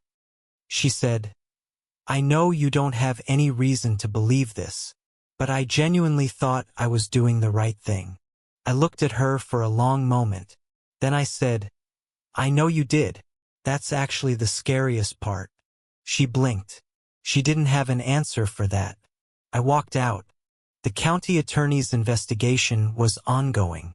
I was not involved in that directly. Gil managed our side of it, and most of what was happening was between the county and the HOA's accounts and the Precision Drive paper trail.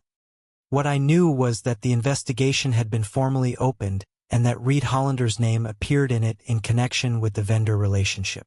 What the ultimate outcome would be for Reed personally, whether conflict of interest became something more serious, was unclear.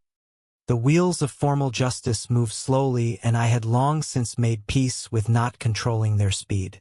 Sandra's 3-page letter to the neighborhood generated one concrete consequence I hadn't expected. It brought forward 3 more residents with experiences I hadn't documented. A woman named Tamara Lee on the east side, who had received an eviction referral threat from Sandra over a tenant she'd been renting to in violation of an HOA short-term rental policy. A man named Pete Solano, whose fence had been cited 17 times in 12 months. And a couple named the Hendersons who had moved to Birchwood Estates 2 years ago, specifically because of what a realtor had described as its excellent, well-managed HOA community, only to find themselves in a nightmare of citations and threats within 60 days of moving in. 3 more data points. 3 more people who'd stayed quiet because they thought they were alone. I did something I want to mention because I think it says something important. I didn't add Tamara, Pete, and the Hendersons to a new complaint. The complaint was closed. The consent agreement was signed. The regulatory process was in its execution phase. What I did was help them understand their rights going forward, connected them with Gil's office for any follow-up on their individual situations, and made sure their experiences were documented in a community impact record I was assembling, not for legal use, but for the historical record of what had happened on Birchwood Lane. Someday, if the new board wanted to understand what they'd inherited, it would be there. Sandra's behavior in the days following her public apology became harder to track because she stopped being visible. She did not attend the next community meeting. Her driveway was empty for days at a time. Paula mentioned, in a brief exchange, that Sandra had put her house on the market. I had expected to feel something at that news, relief, maybe, or a sharp satisfaction. Instead, I felt mostly tired, and something that might have been sadness if I squinted at it in the right light. Not for Sandra exactly, for what she'd turned this street into, and for all the energy it had taken from all of us to turn it back. The house listing went live on a Thursday. I saw it on a real estate app while I was on my lunch break. 4 bedrooms, 2.5 baths, meticulously maintained, listed at $489,000. The photos were immaculate. Her landscaping, her driveway, her symmetrical flower bed, all of it staged to its very best version. Everything that had been performance throughout her tenure now converted into a sales asset. I closed the app and went back to the brief I was drafting. What happened next is something I want to be honest about, because it doesn't reflect particularly well on me, and I think honesty is the only way this story has value. Sandra's house had been on the market 4 days when I got a call from a woman named Priya who said she was considering the property and had seen the news coverage. She wanted to know what I thought about the neighborhood. She'd looked me up from the NBC segment. She'd found my name and called me. She was thorough, this woman. I liked her immediately. I told her everything, the good and the bad. I told her what the neighborhood had been through and what it was becoming. I told her it was a good neighborhood with complicated recent history and that the history had been addressed. I did not tell her to avoid the house. I told her to ask good questions and make her own decision. She bought it. Priya moved in 3 months later. She's a pediatric occupational therapist and she grows tomatoes in her front yard under a variance she applied for and received in 2 business days. I think about that sometimes. The week Sandra's house sold, the forensic audit results were released publicly. By order of the consent agreement, the full report was posted on the HOA website. 44 pages. The headline findings: $22,400 in payments to Precision Drive Solutions for services that could not be matched to documented HOA projects. $6,700 in miscellaneous disbursements with no corresponding board authorization. 3 instances of vendor selection without documented competitive bidding as required by the CC&RS. The auditors declined to characterize these as fraud in their report. That determination belonged to the county attorney, but they used the phrase unexplained expenditures 7 times, and in audit language, that is a very clear thing to say. The neighborhood Facebook group had, during all of this, transformed into something I found quietly remarkable. The posts about compliance notices had been replaced by posts about lost dogs found, recommended plumbers, a neighborhood-wide yard sale being organized by Yolanda, a community garden plot system proposed by Rosario. Miguel Garcia had posted a photo of his vegetable garden. Officially, formally, retroactively approved, with a small sign at the front that said Community Garden 1. It had 47 likes. I was one of them. The special board election was held on a Saturday morning in the rec room, the same room where Sandra had run her forums, and before that her board meetings, and before that the old regime's barbecues. It had been many rooms in its time, that room. Victor Osei won the board chair seat by a wide margin. Clarissa Bell won one of the two open board seats. George Mullen, to significant general delight, won the other. He arrived at the election wearing his American flag pin and the same buolo tie he'd worn when he brought me the manila envelope, and when his name was called as a winner he stood up and said, "Thank you, neighbors," in a voice that had every year of his 72 in it. I cried a little. I tried not to show it. I'm pretty sure Rosario saw me. Victor's first act as board chair was to hold an open board meeting. Agendas published 1 week in advance, full public access. Minutes posted within 3 days of every session. His second act was to reduce the HOA fine schedule to something resembling the original structure before Sandra's revisions. His third act was to draft a new community standards document and post it for 30-day resident comment before any adoption vote. Every rule, he said at that first meeting, should be explainable to the people it applies to. The room applauded. I took a moment to be grateful for the small number of people in this world who understand that governance is a service, not a weapon. Sandra left Birchwood Estates on a Thursday morning in late summer. I didn't see her go. I was at work. Darnell saw it. He was working from home and happened to look out his window as the moving truck pulled away from her address. He texted me a single sentence. "She's gone." I read it at my desk between 2 tasks and sat for a moment with it. Then I went back to work. There was a lot of work. There always is. The county attorney eventually filed a civil complaint against Sandra for misuse of HOA funds, not criminal charges, though that had been considered, but a civil action seeking restitution of the $22,400 in unexplained Precision Drive payments. Reed Hollander separately paid a fine to the state bar for failure to disclose a conflict of interest in HOA-related legal work. Precision Drive Solutions quietly dissolved its LLC registration within 6 weeks of the audit report becoming public. Whatever arrangement they'd had with Sandra was over, and whatever they'd been was apparently not worth continuing without it. I received a personal letter from Sandra. Not through an attorney, not to the board, not to anyone else. A handwritten letter, 2 pages, mailed to my home address, that arrived about 6 weeks after she moved away. I've thought carefully about whether to include the content of this letter here, and I've decided to say only this: it contained an apology. Not a perfect one, not a complete one, but a real one, one that named specific things she had done and said that they were wrong. She mentioned the coercion of Rosario. She mentioned Darnell's emails. She mentioned Frank DeLuca's garden bed, by name, and the word she used about it was cruelty. I sat with that letter for a long time. I did not respond. I did not have to respond. The letter didn't require anything from me.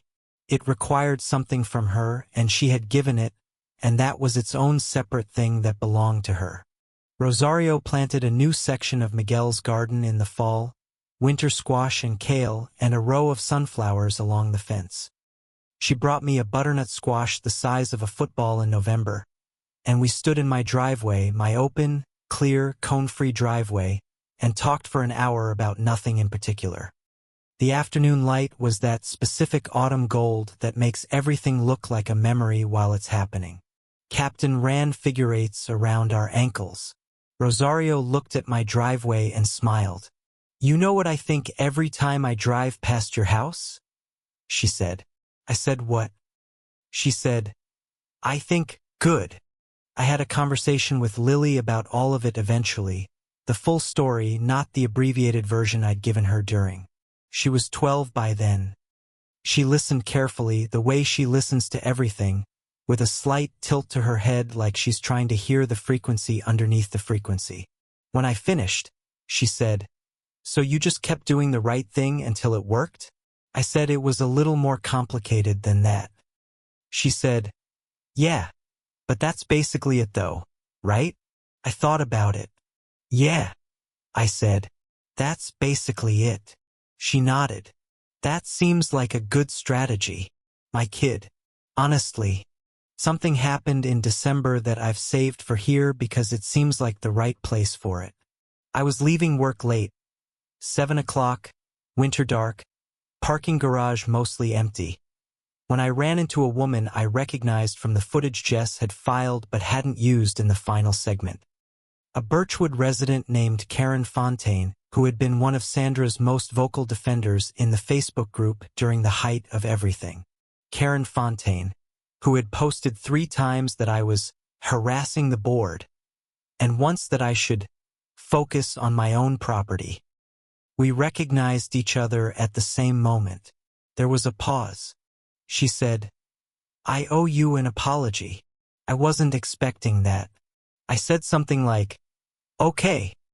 She said she'd believed Sandra's framing, the disgruntled homeowner narrative, because she hadn't looked at the evidence, and also, she admitted, because Sandra had been nice to her and she'd given that niceness more weight than it deserved. She said, "I kept thinking, she can't be that bad. She always waves when she sees me." I said, "That's how it works, though. The wave is part of it." Karen nodded. She said she was sorry. I said I appreciated it. We got into our separate cars and drove in separate directions, and I thought about the wave all the way home. The things that stayed with me from all of it. Not the procedural victories or the regulatory findings or the consent agreement, but the things that live in me still. Frank DeLuca dismantling his wife's garden because no one told him he could say no. Rosario's voice on the phone, shaking, after Sandra's implicit threat. George Mullen's hands not quite steady when he handed me the manila envelope in his pressed shirt and boello tie. Lily saying, "It looks bigger without them."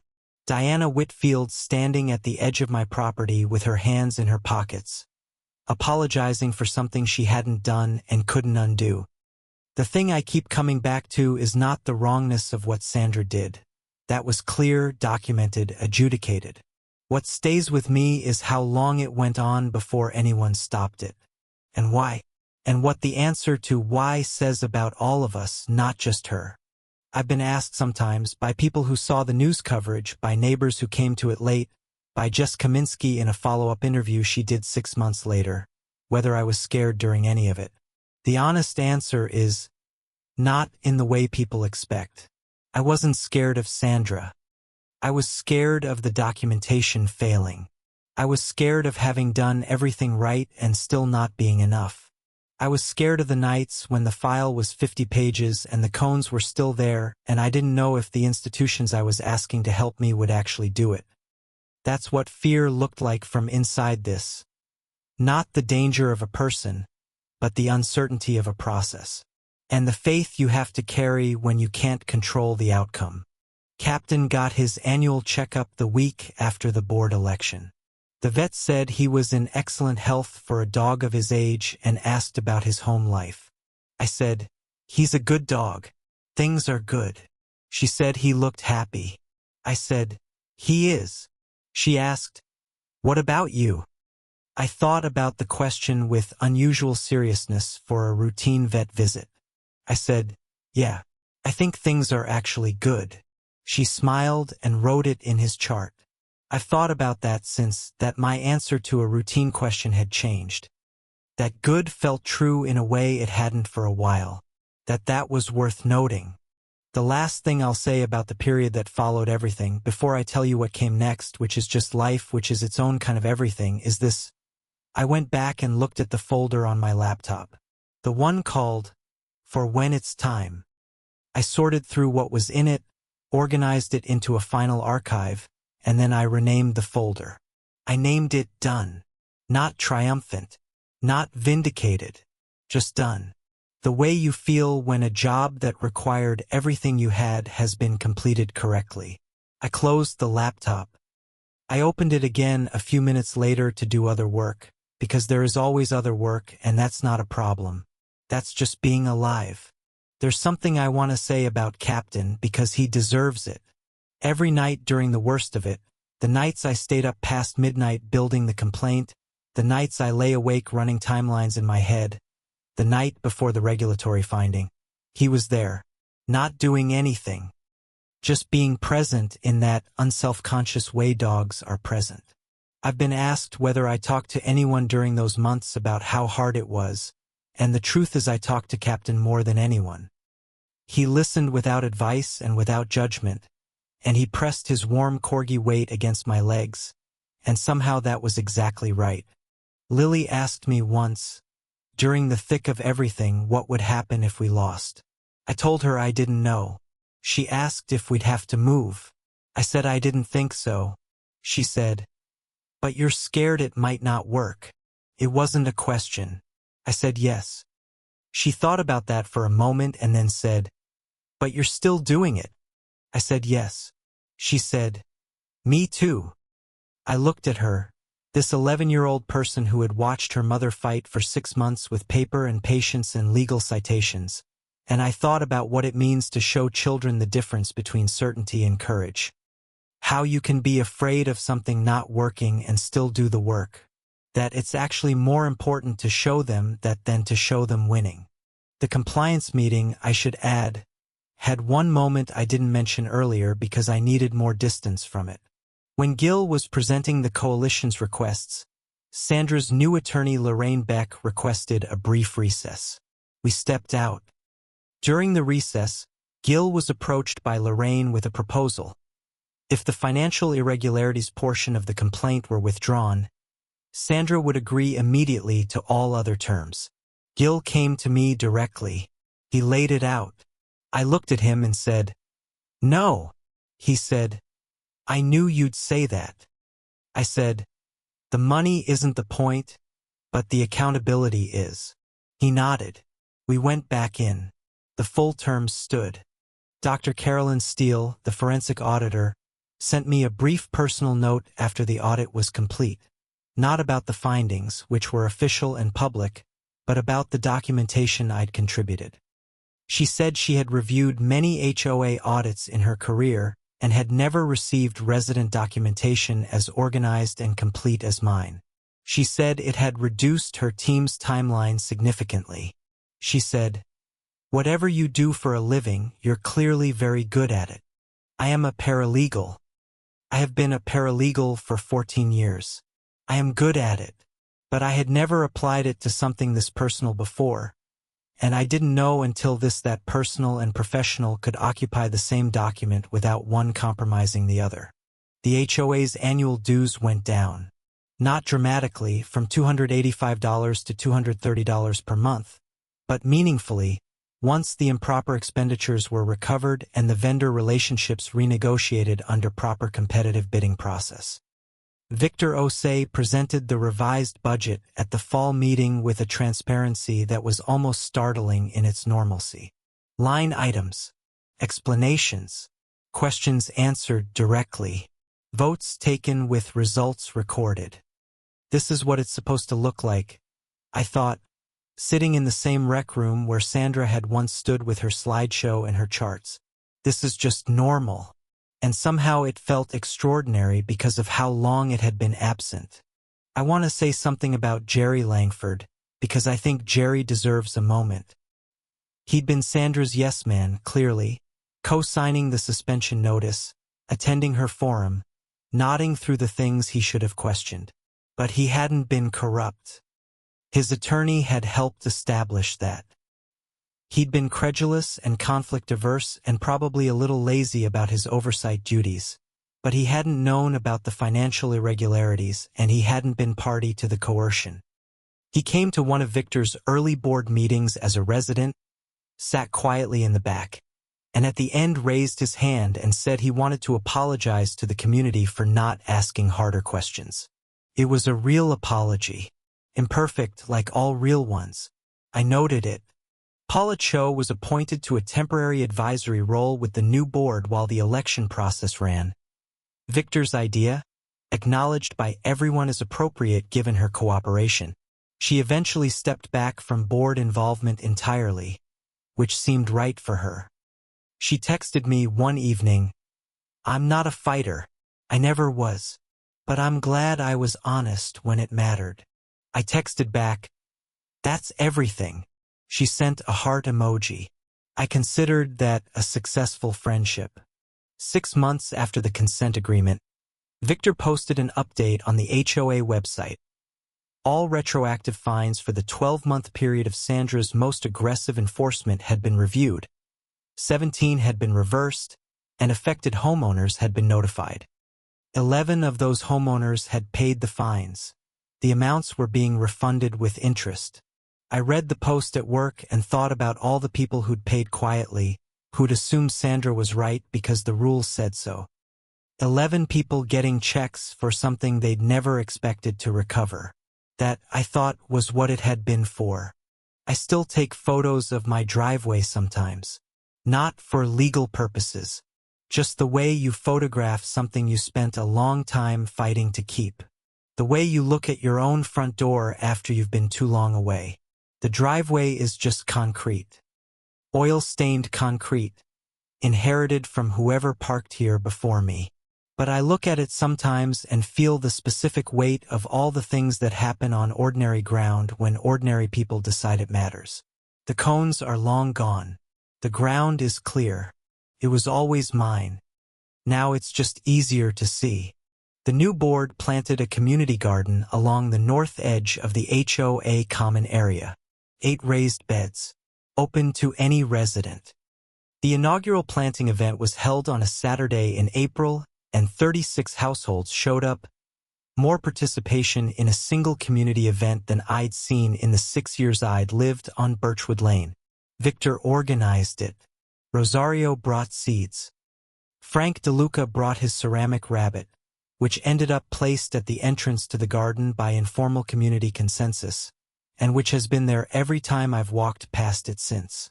Frank's wife would have liked that, I think. I hope he thinks so too. I finally responded to a request I'd been ignoring for months. An HOA reform advocacy group had been asking me to join their advisory board.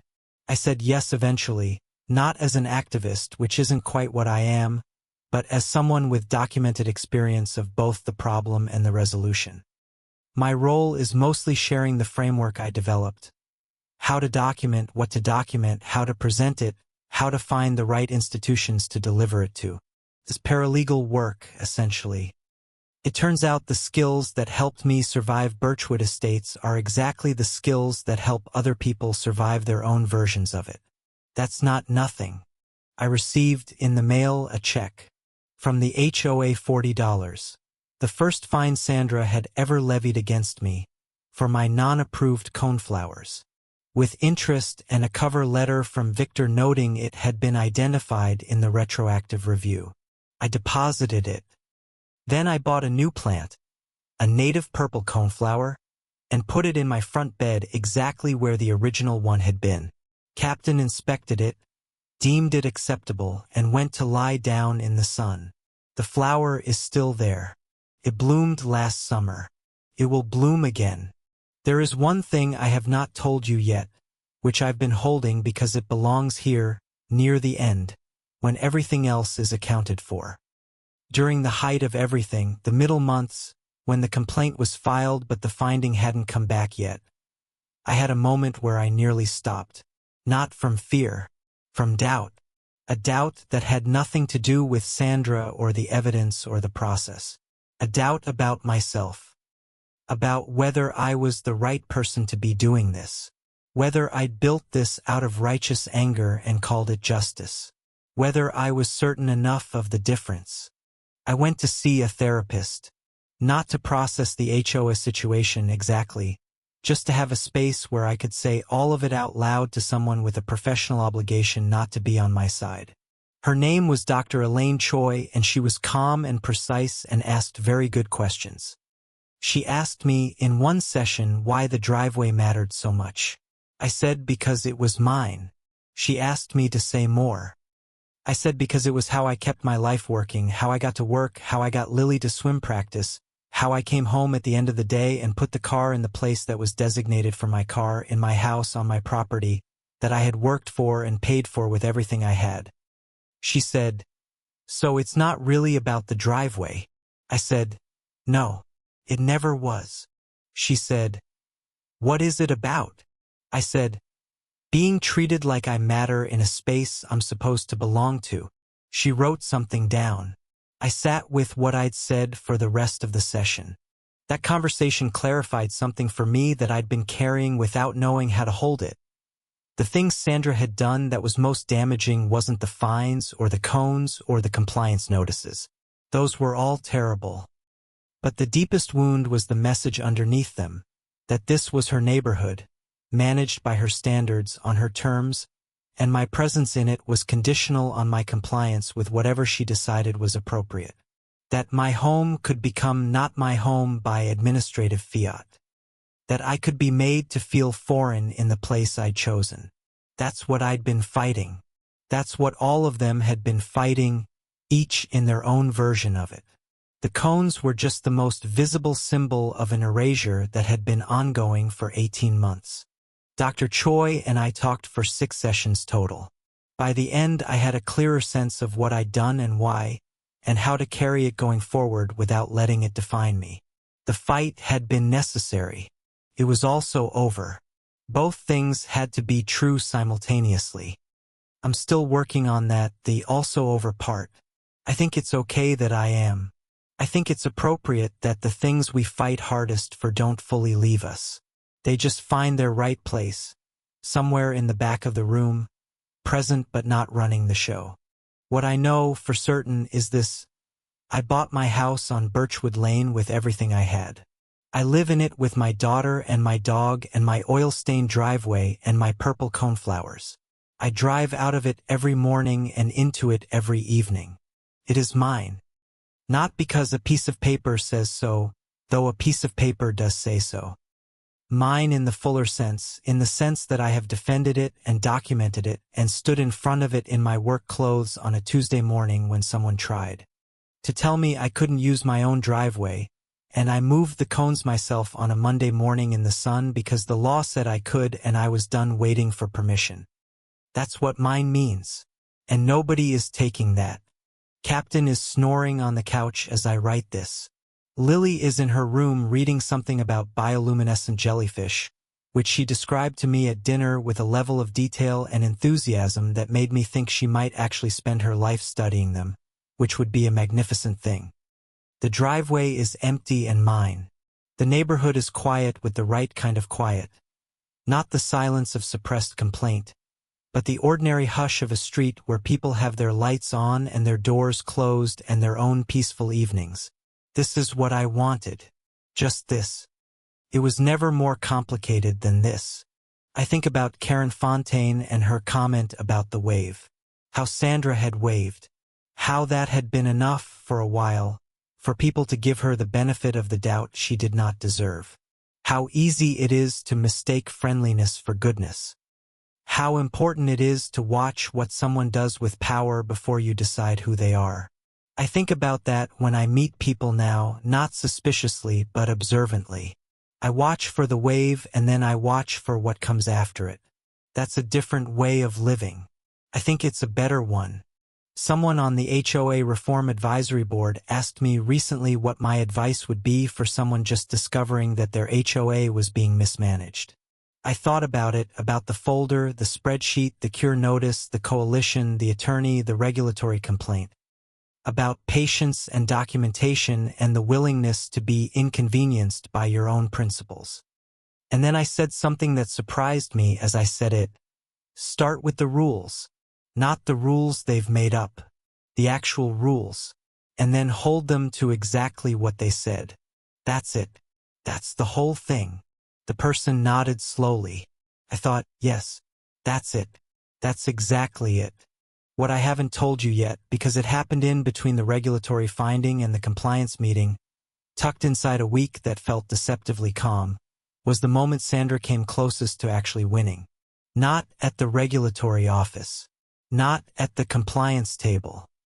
In my own head, at 11 p.m. on a Tuesday, with Captain asleep on my feet and a letter in my hand that made me understand, for the first time, that Sandra had been doing this before Birchwood Estates.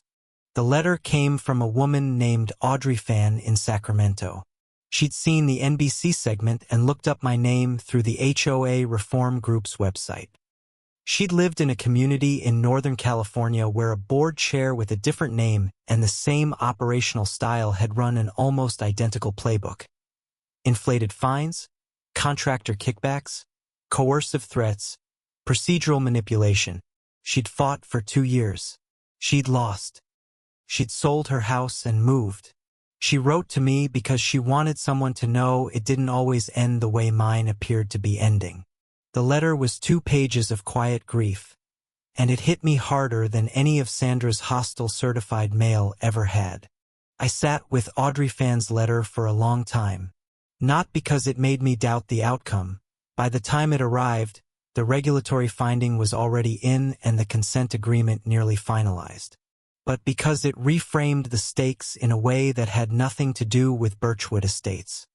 What I had, that Audrey hadn't, was a folder of documentation built over 4 years by someone who happened to be a paralegal with a deeply personal reason to be rigorous. That was not replicable by most people. Most people didn't have my particular combination of professional skills and stubborn attention to detail. Most people fighting their HOA were doing it with whatever they had, which was often not enough. Audrey had not failed. The system had failed Audrey. That kept me up. I wrote back to Audrey the next morning. I told her I was sorry. I told her she wasn't wrong. I told her what I'd done, step by step, in enough detail that she could use any of it that was useful, even though her situation was past the point where it could help directly. And I told her that the thing I wanted to do, if the outcome of my situation gave me any platform at all, was make the documentation process more accessible. Template. A guide. Something that didn't require a paralegal to build. She wrote back 2 days later, "Please do that. Do that for the next Audrey." I printed her email and put it in the folder. Not the legal folder. The other one. The one called Done. Gil called me on a Wednesday, 3 days before the compliance meeting, with a development I had not anticipated. The county attorney's office had reached out to him. They were considering calling me as a witness in their civil proceeding against Sandra. Not a hostile witness, a documentary witness. They wanted to introduce my spreadsheet, my timeline, and my photographic records as evidence in the civil case. I would need to appear and be cross-examined by Sandra's counsel. I said yes before Gil finished explaining it.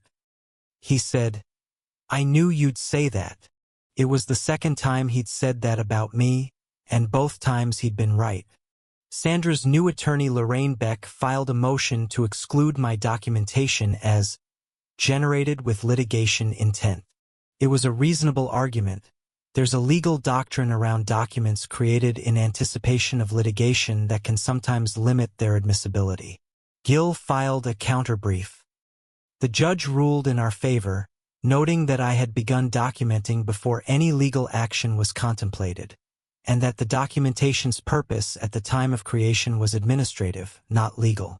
The folder's age and internal timestamps were everything. 4 years of consistent dating. 4 years of doing it before I knew why. I had not known it would matter this much. I had done it anyway. The night before the compliance meeting, I received a text from an unknown number. It said, "This isn't over. You've made enemies you don't even know you have." I screenshot it and sent it to Gil and to the county attorney's investigator. I did not respond. I did not spiral.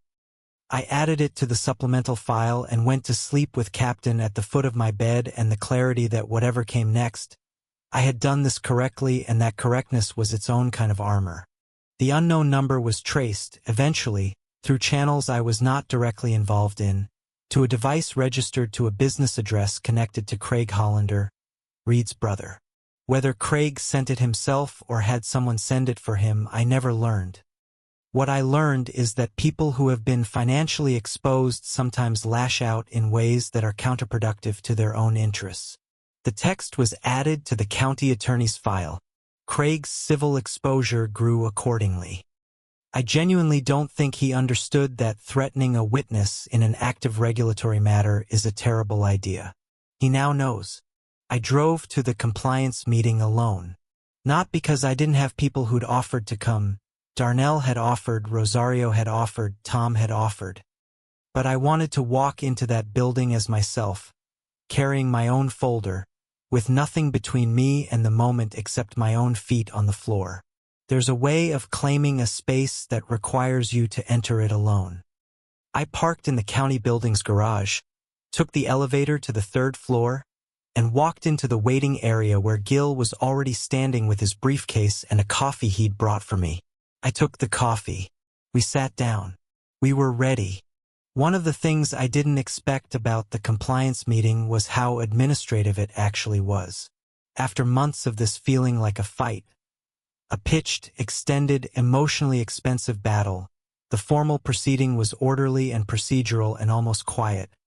The mediator, Honorable Retired Anita Morse, was the kind of person who makes process feel dignified.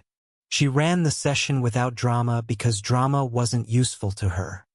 I found that both anticlimactic and deeply satisfying, the recognition that real accountability doesn't always look like a confrontation. Sometimes it looks like paperwork. Sometimes it looks like a retired judge asking clear questions in a conference room. Sometimes justice is boring, and boredom is the point. The consent agreement was signed at 3:47 p.m. I know the time because Gil noted it in his file and texted it to me later. In the room, I don't know exactly what time it was. I was aware of the room, of Sandra's face across the table, of Anita Morse's pen scratching across the signature page. I was aware of Paula Cho's attorney handing over Paula's signed addendum. I was aware of the way the afternoon light came through the blinds and lay across the conference table in even bars. I was not afraid. I was not triumphant. I was present. Fully, precisely, finally present. We shook hands afterward, our coalition in the hallway, a slightly awkward cluster of 9 people who had spent months in something intense together and were now standing in a government building corridor in their work clothes. Rosario hugged me hard. Darnell clasped my hand with both of his. George Mullen patted my shoulder in the way of a person who has learned to express warmth through restraint. Victor said, "We did something good." Frank DeLuca held his ceramic rabbit under his arm. He'd brought it, I later found out, because he wanted it to be there, even in the hallway, even if no one else saw it. I saw it. I told him so. He smiled with all of his 78 years. On the drive home from the compliance meeting, I did something I almost never do in the car. I turned off the radio and drove in complete silence. Just the sound of the road and the engine and the ordinary city outside my window. I drove through my neighborhood down Birchwood Lane, past Sandra's house with its realtor's lockbox already on the door, past George Mullen's porch with its American flag, past the Garcias backyard fence where I could just barely see the top of Miguel's garden stake. I pulled into my driveway, my cone-free, wide-open, exactly mine driveway, and I sat there with the engine off for a few minutes, looking at the garage door. Then I went inside and made dinner, and we ate together, the 3 of us, me, Lily, Captain at our feet, the way we did every night, the way we would keep doing. There were loose ends. There are always loose ends. The county civil case against Sandra was ongoing. The bar complaint against Reed Hollander was ongoing. The forensic audit's findings were public, but their downstream consequences were still working through the system. 3 families had left Birchwood Estates in the previous 2 years, and their reasons for leaving were partly, probably, related to what we documented. And they would never see the resolution, never get their quiet back, never have the chance to drive their cones to the curb themselves. Those were the parts that didn't resolve. I tried to hold them honestly. The HOA Reform Advisory Group asked me to write the documentation guide I'd promised Audrey Fan. I did. Took me 6 weeks of evenings and weekends. It was 40 pages, shorter than my original complaint, but complete enough to be useful. It covered what to document and how to read your CC and RS for what's actually there versus what a board chair claims is there, how to identify procedural violations, how to find your state's HO, a regulatory structure, how to find an attorney who specializes in homeowner rights, how to build a coalition without it becoming a mob, and how to hold on to your patience when the process is slow. I called it the folder, a homeowner's guide to standing your ground. The Reform Group published it on their website. It has been downloaded several thousand times. Some of those people are fighting right now. I think about them. Jess Kaminsky did a follow-up segment 6 months after the compliance meeting. She called it a follow-up, but it was really a different story, not about the fight, but about what came after.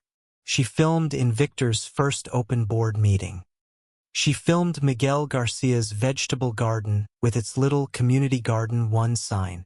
She filmed George Mullen's porch. She filmed my driveway, clear, unobstructed, ordinary. She asked me what I wanted people watching to take away. I thought for a moment and said that the rules are supposed to work for everyone, and when they don't, the answer isn't to accept it. It's to make them work. She nodded and told the cameraman to keep rolling. I was promoted at work 8 months after the compliance meeting. My supervising attorney, a woman named Rachel Park who had followed the story with professional interest, told me she'd learned something from watching how I'd built the case. She said it had changed how she thought about documentation standards for some of their client work. That felt strange and good. That something I'd done to protect my driveway had made me better at the job I'd held for 14 years.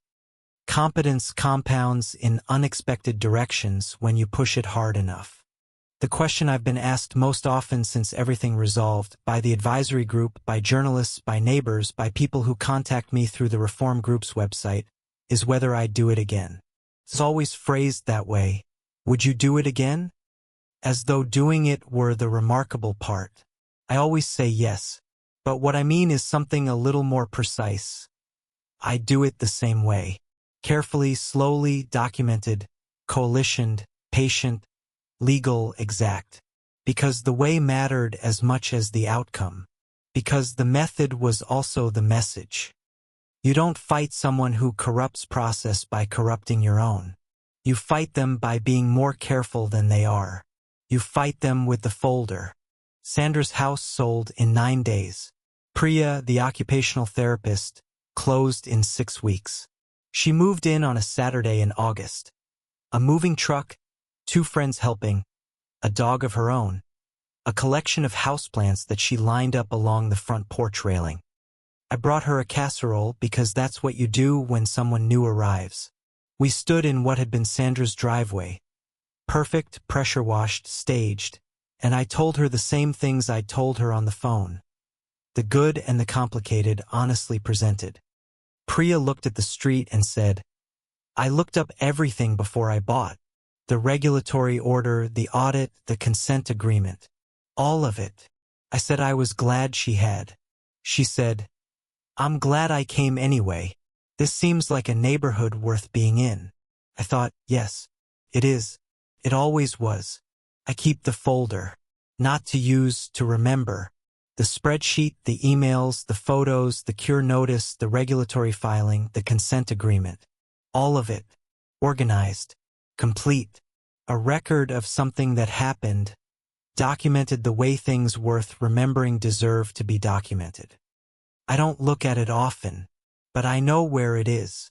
And I know that the fact that it exists, that someone took 4 years of Tuesday evenings and Saturday mornings and turned them into 61 pages of careful fact, is the reason things changed. Documentation is not glamorous. It is not dramatic. It is the slow, repetitive, stubborn insistence that things be recorded correctly. It is the only way I know to make the invisible visible. I am good at it. I will keep being good at it.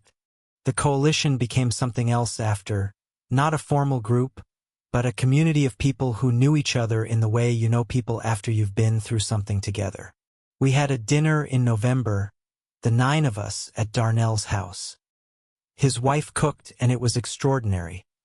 A feast that had nothing to do with HOA governance or regulatory findings, and everything to do with the fact that we had become, in the course of all of this, actual neighbors.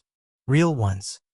The kind who show up for each other not because an HOA notice requires it, but because we've seen each other under pressure and found each other decent.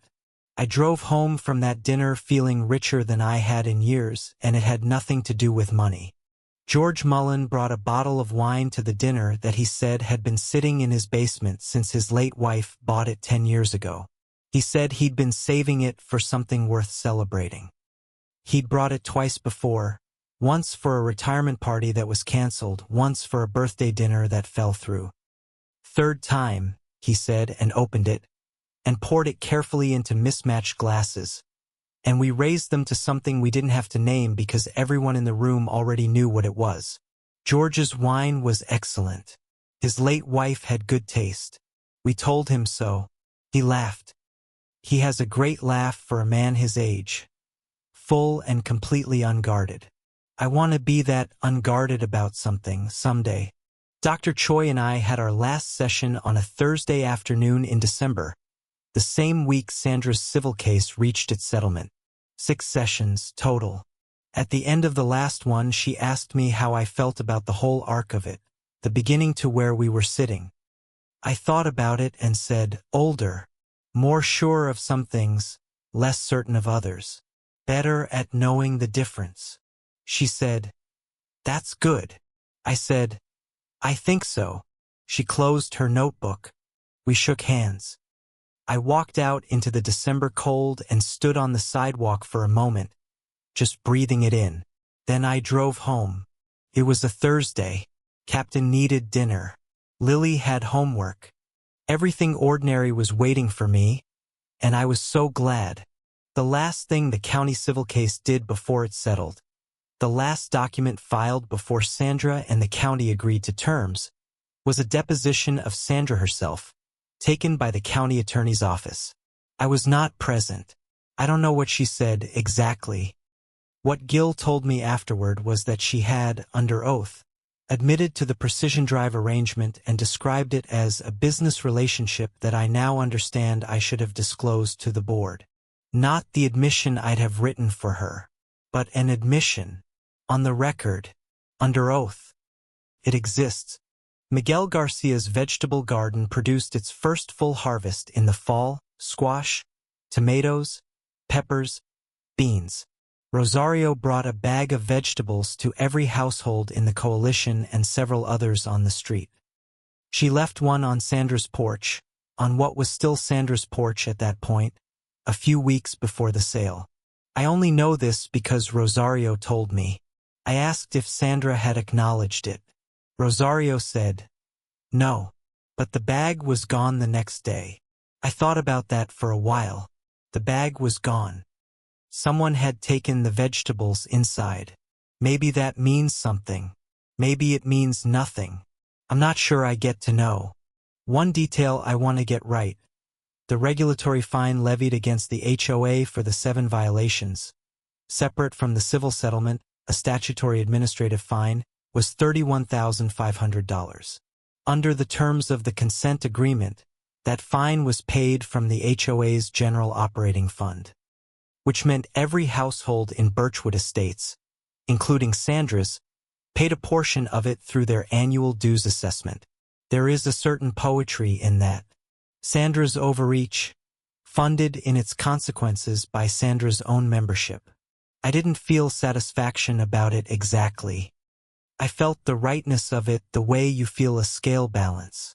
Accurate. That's all. Just accurate. I got a voicemail in February, 8 months after the compliance meeting, from a man who identified himself only as a homeowner in a suburb of Minneapolis. He downloaded the documentation guide from the Reform Group's website. He said he'd been using it for 4 months. He said his situation wasn't resolved yet, but the guide had given him a framework and a language that made him feel less powerless. He said, I just wanted you to know someone's using it. I saved the voicemail. It's still on my phone. I think I'll keep it there. I want to tell you about a Sunday afternoon in early spring of the year after. Lily and I were in the backyard doing nothing in particular. She was reading, I was half asleep in a lawn chair. Captain was doing laps around the yard in that purposeful corgi way, as though he had somewhere important to be and was taking an extremely scenic route. The afternoon was warm and quiet and the kind of ordinary that is actually the rarest and most valuable thing. I looked up at the sky and thought, I own this piece of ground. Not the sky. The ground under my chair, the fence, the driveway out front. I own it. And today that's just a fact, not a fight. I closed my eyes. The sun was warm. Captain lay down finally, pressed against my feet. Lily turned a page. It was enough. More than enough. I have been asked whether I think Sandra ever truly understood what she'd done. The honest answer is, I don't know, and I'm not sure it's mine to judge. What I know is that she admitted it procedurally, apologized for it publicly, inadequately, and apologized for portions of it privately, more genuinely, based on the letter. Whether understanding followed admission, I can't say. What I know is that for me, for Frank DeLuca, for Rosario, for Yolanda and her wind chimes, for George and his flag, for Darnell and his emails, for Miguel and his garden, the accounting was real. The documentation was real. The consent agreement was real. The refund checks were real. That part is done, and it is enough. There's a moment in a long fight when you realize you've crossed to the other side of it. Not when you win, but a little after, when the winning has settled and you can feel the difference in your body. For me, it was a morning in October. I pulled out of my driveway, wide open, unobstructed mine. At 6:20 a.m. for a deposition prep session, coffee in hand, Lily still asleep upstairs, Captain pressed against the front door window watching me go. Ordinary. It was ordinary. That's how I knew I was through. The extraordinary thing had become ordinary again, which meant it had been restored to what it always should have been. I thought, okay, this is what done feels like. And I drove to work. I still live on Birchwood Lane. I still park in my driveway. The oil stain is still there, faded but present, a ghost of whoever came before me, sealed into the concrete. I have stopped power washing it. It's a fine oil stain.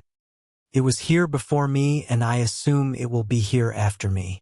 It is part of the character of this property, which has more character than I knew when I bought it and more than I could have imagined at the beginning of any of this. Every morning I drive over it on the way out, and every evening I come back to it. Just a house. Just a driveway. Just a life. I need to tell you about the day Sandra crossed the final line.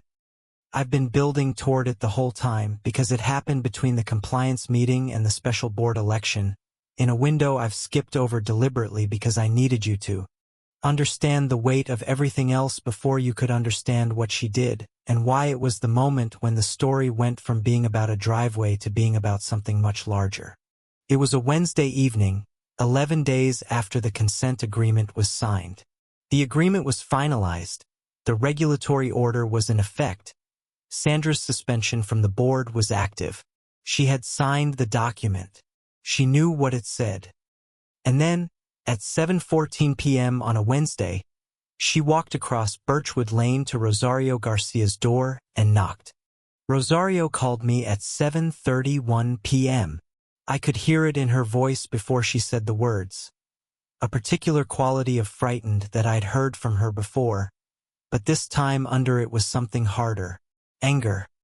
She said, Sandra was just here.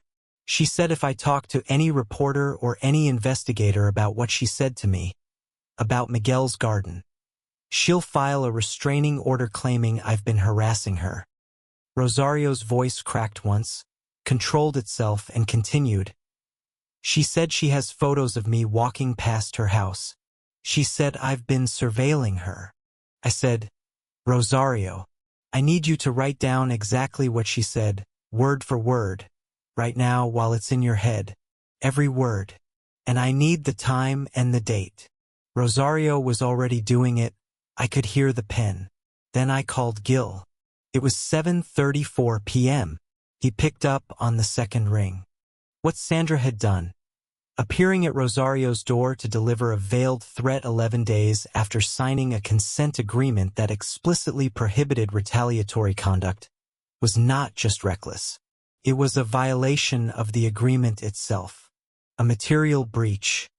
Gil told me this in approximately 45 seconds. Then he said, "Get me Rosario's written statement tonight, and I need to know if anyone witnessed Sandra walking over there." I said I'd find out. Darnell had his camera on. Not his Ring doorbell, a security camera he'd installed in the aftermath of everything, aimed at the street in front of his house. It covered the angle where Sandra's driveway met Birchwood Lane and, at the right angle, part of the Garcia's front walkway. I called him at 7:38 p.m. and asked him to pull the footage from 7 to 7:30 p.m. He did it while we were on the phone. "Got her," he said quietly. "Clear as day, walking across the street and up to their porch." I told him to save and export immediately. He already had. Rosario's written statement arrived in my email at 8:02 p.m. It was 3 pages, single-spaced, meticulous. Rosario Garcia is a woman who has been underestimated her entire life, and when she writes something down, she writes it completely. The statement included Sandra's exact words, the threat about the restraining order, the claim about the surveillance photos, and one additional thing that Rosario hadn't mentioned on the phone. Sandra had said, "I know you and Mia are close. Whatever she's put in your head, you'd better think about whether it's worth your family's peace." Rosario had written it down as soon as Sandra left. The pen had gone straight to the page.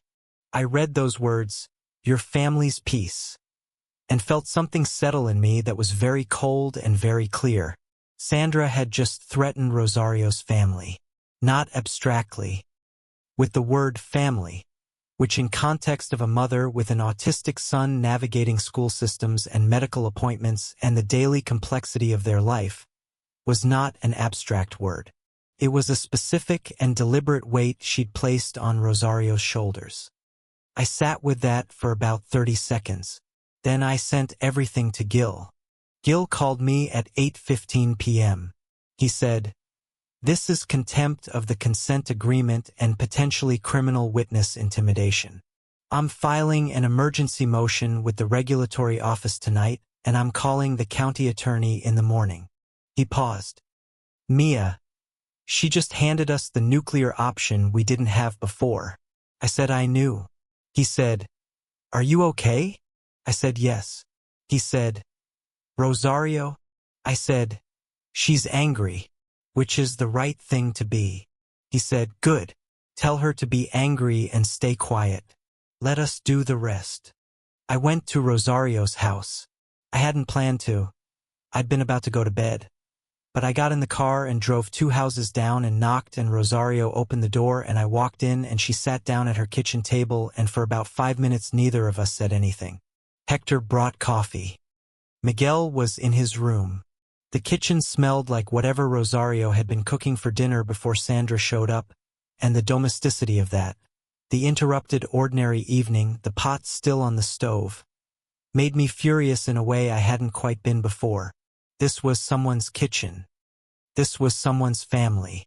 And Sandra had walked across the street to threaten it. 11 days after signing a document that said she wouldn't.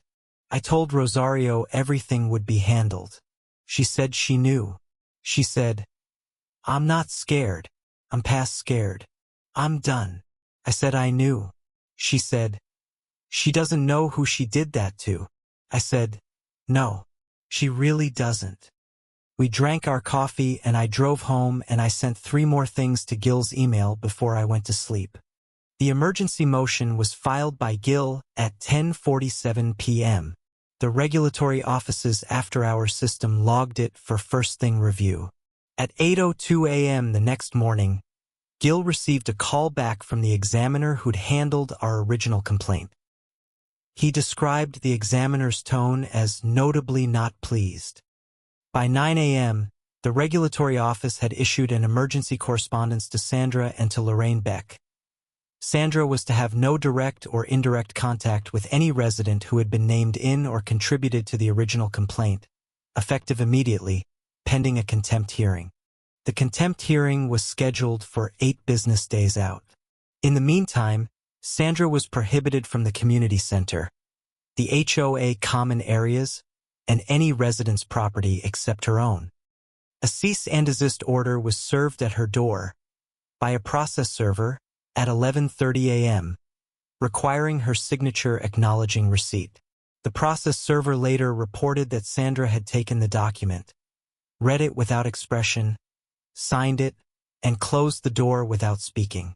Lorraine Beck withdrew from representation 24 hours after the contempt filing. Her withdrawal notice to the regulatory office cited irreconcilable differences regarding strategic direction. In plain language, her client had done something so counterproductive that Lorraine couldn't make an argument for it and wasn't willing to try. Sandra was now unrepresented, facing a contempt hearing 8 days from the most significant legal proceeding she'd faced. Gill said this was the fastest he'd ever seen an attorney exit a client relationship. He seemed almost admiring of the speed. The days between the contempt filing and the hearing had a different energy than anything that had come before. The fight had been mine, ours, for so long that we'd built a rhythm of response and counter-response, move and document, file and wait. But this time Sandra had made a move so obviously self-destructive that the process simply rolled forward without us having to push it. We were no longer the engine. We were passengers watching the machine work. Jess Kaminsky found out about the contempt filing on a Friday afternoon, I think through the regulatory office's public docket, which logs all filings. She texted me, "Sandra went back?" I texted back, "Rosario." There was a pause. Then Jess wrote, "Oh no, Sandra." It was exactly the right response. Not, "Oh wow, great story." Just, "Oh no." The recognition that even in the middle of a story about accountability, a person continuing to hurt people is not exciting. It's just sad and unnecessary and completely in character for someone who never learned that consequences are real. The contempt hearing was the first proceeding where I saw Sandra without an attorney. She sat across the conference table from the regulatory examiner, not Anita Morse this time, the original examiner from the complaint, a careful man named Douglas Reyes who had reviewed everything from the beginning. Sandra looked different without Lorraine Beck beside her. Not smaller exactly, but more exposed, like a building that's been stripped of its cladding. The structure still there, but the finish gone. Douglas Reyes read the motion into the record. He described Sandra's appearance at Rosario Garcia's home, the content of the conversation as documented in Rosario's statement, Darnell's camera footage, which had been submitted as Exhibit A, and the language of the consent agreement's no retaliation clause. He asked Sandra if she wished to respond. She said yes. She said she'd gone to see Rosario as a neighbor, not as a board representative, and that she hadn't intended the conversation as a threat. She said she'd been trying to explain her perspective. Douglas Reyes looked at her for a long moment. Then he said, "Ms. Whitfield, you signed an agreement 11 days before this visit that explicitly prohibited any contact, in any capacity, with residents named in or contributing to the complaint. Mrs. Garcia is named in that complaint. You were aware of this when you went to her door." Sandra said, "I thought neighbor to neighbor was different." Douglas Reyes wrote something down. Then he said, "It is not." The contempt finding was issued on the spot, immediate, formal, on the record. It noted that Sandra had knowingly violated the consent agreement, that the violation involved intimidation of a named witness, and that the terms of Sandra's continued HOA membership were now subject to review. It imposed an additional $5,000 administrative fine on Sandra personally, not the HOA Sandra, and extended the no-contact order for 12 months. It also notified the county attorney's office, as a supplemental record of the contempt findings' relevance to the ongoing civil case. Sandra's face when the finding was read into the record. Controlled. Very controlled. The particular stillness of someone who has just heard something irreversible and is choosing not to let it show. I watched her absorb it and thought, not for the first time, about the discipline it took to maintain that performance. The energy spent on containment that could have been spent on anything else. All of it right up to the last moment performance. Not understanding. Performance. Rosario was not at the contempt hearing. I had advised her not to come. Her written statement was sufficient, and I didn't want her to have to be in the same room as Sandra again. After the hearing, I drove to Rosario's house and sat in her kitchen and told her what had happened. She listened with her hands around her coffee mug. When I finished, she was quiet for a moment. Then she said, "Is it over now?" "All of it." I said, "Yes, all of it." She nodded slowly. Then Miguel came in from the backyard with something he'd found in the garden. A fat caterpillar on a leaf, and held it up to show his mother, and Rosario's face went from exhausted to luminous in about half a second. And I thought, yes, this is what we did it for. The contempt hearing was the last official proceeding I was directly involved in.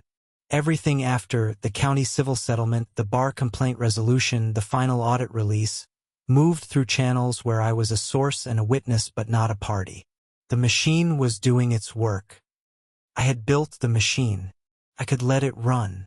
George Mullen came to my door the evening of the contempt hearing with a small potted plant, a rosemary bush which he said was for fortitude. I put it on my kitchen windowsill. Still there. George's rosemary on my windowsill in my house on my street. I think about that sometimes when I'm cooking, about the small gifts of people who have been through something with you and know that the gift doesn't have to be big to be right. Victor sent a message to the coalition that night, a group text that had become our informal channel over the months. It said, "This ends with us winning. It was always going to end with us winning. You all know why." I read it 3 times. I thought about why. Not strategy. Not luck. Because we'd been right, and we'd been careful, and we'd held together, and we'd been patient, and we'd trusted the institutions to do what they were built to do when handed the information they needed. That's why. It's not a heroic answer. It's a procedural answer. But procedural answers are the ones that last. The night of the contempt hearing, Lily asked me if I was happy. Not how I was, whether I was happy. The specificity of the question caught me off guard. I said I was relieved. She said, "That's close to happy." I said, "Yes, actually it was quite close." She said, "Are you going to stop worrying now?" I said, "Probably not entirely, but significantly more than before." She said, "Captain isn't worried. He's been asleep since dinner." I said Captain had the right idea. She said, "I know." She went to bed. I sat for a while in the quiet house and let relief settle in at its own pace, which is slower than the crisis that precedes it but steadier. Stays longer. Gil sent me a bottle of wine the next day, a good one with a note that said, "For the record, this was the best documented residential case I have ever handled. Your folder was the case. Don't let anyone tell you otherwise." I have the note. I put it in the folder. Not the legal folder, the other one. Done. I want to be clear about one thing before I bring this to its close. Sandra Whitfield losing did not make me feel powerful. It made me feel correct. Those are genuinely different things. Power is about the capacity to do something to someone. Correctness is about having done something that was right.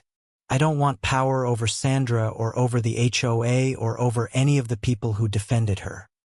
I want a neighborhood where the rules apply to everyone, where people's homes are their own, where a woman with a clipboard and a laminated notice can't walk up to a vegetable garden and call it noncompliance. That's all. That was always all. The county civil case settled in March. Sandra paid $22,400 in restitution to the HOA General Fund, the full amount of the unaccounted Precision Drive payments. She also paid her personal $5,000 contempt fine. Reed Hollander paid $8,000 to the State Bar Fund in settlement of the conflict of interest complaint. Precision Drive Solutions dissolved before the civil proceedings concluded, making recovery of additional amounts impossible. A frustrating outcome, but not an unexpected one. Craig Hollander's text message threat was noted in the settlement record but not independently prosecuted, largely because Craig cooperated with the county attorney's investigation. The system does not always deliver perfect outcomes. It delivered accountable ones. What I've learned, the actual thing, the distilled thing, the thing I'd say if someone handed me a microphone in 30 seconds, is this: institutions respond to organized, documented, factual pressure. Not anger, not passion, not petitions. Organized, documented, factual pressure, delivered through the correct channels, sustained over time. That's it. That's the whole machine. The folder was real. The coalition was real. The lawyer was real. The patience was real. The institutional response was real. All of the pieces were ordinary. Combined, they were enough. There is one more thing I need to tell you. Something that came out during the county civil proceedings that I had not known, that reframed everything about why my driveway specifically, why the Driveway Integrity Initiative, why the cones, why the targeted escalation against me in particular, above Tom Eckhart, above Yolanda, above anyone else in the neighborhood who had fought longer or louder. The county attorney's investigator, during the deposition process, discovered a communication between Sandra and a commercial developer named Glen Park Interests, LLC. The communication was 14 months old. Glen Park Interests had been in preliminary discussions with Sandra, again without board knowledge, without resident knowledge, about developing a section of Birchwood Estates that included a stretch of properties along the east side of the neighborhood. The developer's site plans, which the investigator obtained through discovery, showed a proposed access road that would require an easement through 3 properties. One of those properties was mine. Sandra had known for over a year that my property was a potential obstacle to a development deal she was facilitating without authorization. The Driveway Integrity Initiative, which targeted my driveway specifically and escalated against me specifically, was not random overreach. It was a pressure campaign designed to make my property less pleasant to live in, less comfortable, and potentially to damage my property's standing in a way that would make an easement easier to negotiate. She had been trying to move me out, or at minimum, to make me cooperative out of exhaustion. When I learned this, when Gil told me on a Tuesday phone call, his voice very controlled in the way it got when something was significant, I sat in my car in the parking garage at work for about 10 minutes. Not angry, something past anger. Something that was the recognition of a deeper calculation than I'd understood existed. Sandra hadn't just been controlling. She'd been transactional. I had been a transaction. My home, my driveway, my coneflowers, my daughter's morning routine, all of it had been variables in an equation she was running for someone else's financial benefit and, presumably, her own. The Glen Park Interests connection became the centerpiece of the county civil case. Not because the development deal had been executed, it had stalled without the easement, but because it demonstrated the motive for the entire escalation pattern. The Driveway Integrity Initiative, the targeted enforcement, the escalating fines, the cones. All of it now had a documented purpose behind it.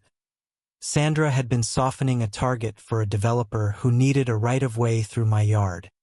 My folder, 4 years of careful documentation, everything I'd built not knowing what I was building toward, had just become evidence in a real estate fraud case. Gil said something I think about often. You didn't know what you were documenting. You just documented everything.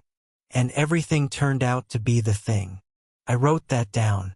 I've said it since to every person I've talked with about documentation strategy. You don't know what will matter. Document everything.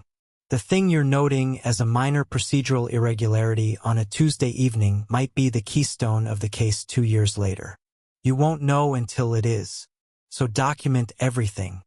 Glen Park Interests LLC was separately investigated by the county for improper solicitation of a public official, Sandra's unofficial role as de facto community administrator making her, legally, a quasi-public actor in certain contexts. The investigation concluded without charges. The relationship had been exploratory rather than contractual. But the company's principals had to testify and the testimony became public record. Their business relationships with other HOA communities in the county became a separate investigative thread that I followed with interest but no direct involvement. Sandra's deposition, when she was asked about Glen Park Interests, was the moment in the entire proceeding that I'm told, by Gil, who was present, that she came closest to genuine distress. Not the controlled stillness of the contempt hearing. Something rawer. She said she had been exploring options for the community's long-term financial sustainability. She said she'd never intended any harm to individual homeowners. She said she'd believed the driveway policy was genuinely improving neighborhood standards.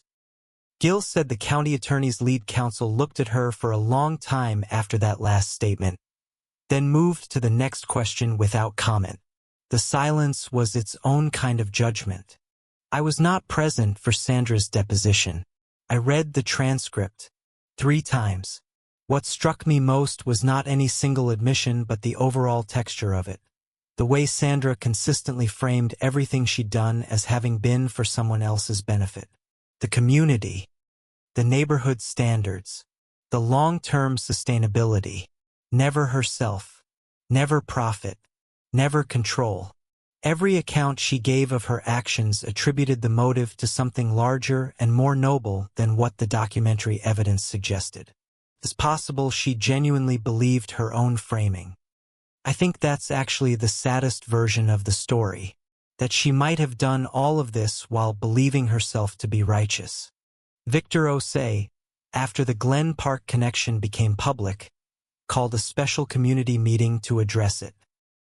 He wanted residents to understand what had nearly happened, that their neighborhood had been, without their knowledge, in preliminary negotiations that could have resulted in an access road through 3 of their neighbors' properties. 42 households attended. It was standing room in the rec room. Victor presented it without drama, just facts, and then opened the floor. What happened at that meeting was something I hadn't expected. The residents who had most strongly defended Sandra, the ones who'd liked her Facebook posts, who'd told me I was being difficult, who'd believed the property value narrative, were the ones who were visibly most shaken by the Glen Park revelation. Because what they'd believed in wasn't just Sandra. It was the idea that she had been doing all of it for them. The fines, the compliance walks, the enforcement culture, they'd accepted it because they'd believed it served their interests. The revelation that it might have served a developer's interests at their expense was a particular kind of betrayal they hadn't prepared for. Karen Fontaine was at that meeting. She sat 3 rows back, and I watched her face when Victor showed the slide with the Glen Park site plans and the proposed access road. She looked at the map. She looked at where my property sat on it. Then she looked at me, from across the room, and something in her expression was very different from the parking garage conversation. That had been apology. This was something closer to understanding. I gave her a small nod. She gave me one back. That was enough. The special meeting ended with a unanimous vote, all 42 households present, to formally notify Glen Park Interests LLC that Birchwood Estates was not and would not be available for any commercial development discussions, and that any future approach by commercial developers would be required to go through a full resident vote as mandated by the revised CC and RS. Victor drafted the letter that evening. It went out certified the next morning. I was not on the letter. I didn't need to be. The neighborhood had sent it themselves. Something changed after the Glen Park revelation that I want to be careful to describe accurately, because it's easy to oversimplify. Sandra's defenders didn't become members of our coalition. Karen Fontaine didn't become my close friend. Jerry Langford didn't transform. People who had been wrong about Sandra didn't suddenly become different people. What changed was smaller and more durable than that. They stopped defending her. Quietly, without fanfare, the ambient social support that had made Sandra's authority feel legitimate. The likes on her posts, the handshakes after meetings, the benefit of the doubt extended again and again, simply ceased. She became, in the neighborhood's collective social accounting, someone who had done something wrong. That reclassification mattered. It was the community's version of the regulatory finding. Internal, unwritten, real. The HOA sent a formal notice to every homeowner in Birchwood Estates summarizing the outcomes of all proceedings. The regulatory order, the corrective actions taken, the forensic audit results, the consent agreement terms, the contempt finding, and the civil settlement. Victor had insisted on this, a complete accounting on the record for every resident. He said, "Everyone who lived here during this deserves to know what happened to them and what was done about it." The notice was 4 pages. It was the plainest document the HOA had ever produced. It said what happened, what was wrong about it, and what was being fixed. That's all. That was everything. I read my copy of the notice on a Saturday morning with coffee. Captain on the couch beside me, Lily still asleep. I read it carefully, the way I'd read every HOA document for 4 years, looking for what it contained and what it didn't. This one contained everything. It was honest. It named things. It was the document that should have been impossible under Sandra's governance and that existed because of what we'd built. I folded it and put it in my folder. Not the legal one, the done folder, because it was. Frank DeLuca planted a new garden bed in memory of his wife. Not in his backyard this time, in the community garden that had been established along the North Common area. He put her name on a small wooden marker, Eleanor DeLuca's Corner. He planted lavender, which had been her favorite. The community garden had a corner named for a woman none of us had met, who would have liked, I think, to know that her garden, the one that had been dismantled by a woman with a clipboard and a misuse of authority, had in some indirect way contributed to a garden that now belonged to everyone. That her husband's quiet grief had become a piece of the story that changed things. I think she'd have liked that. Frank thinks so too. He told me, "Yolanda's wind chimes are still up. I hear them when the wind comes from the east." A soft, particular sound that I've come to think of as this neighborhood's true anthem. Not any official music.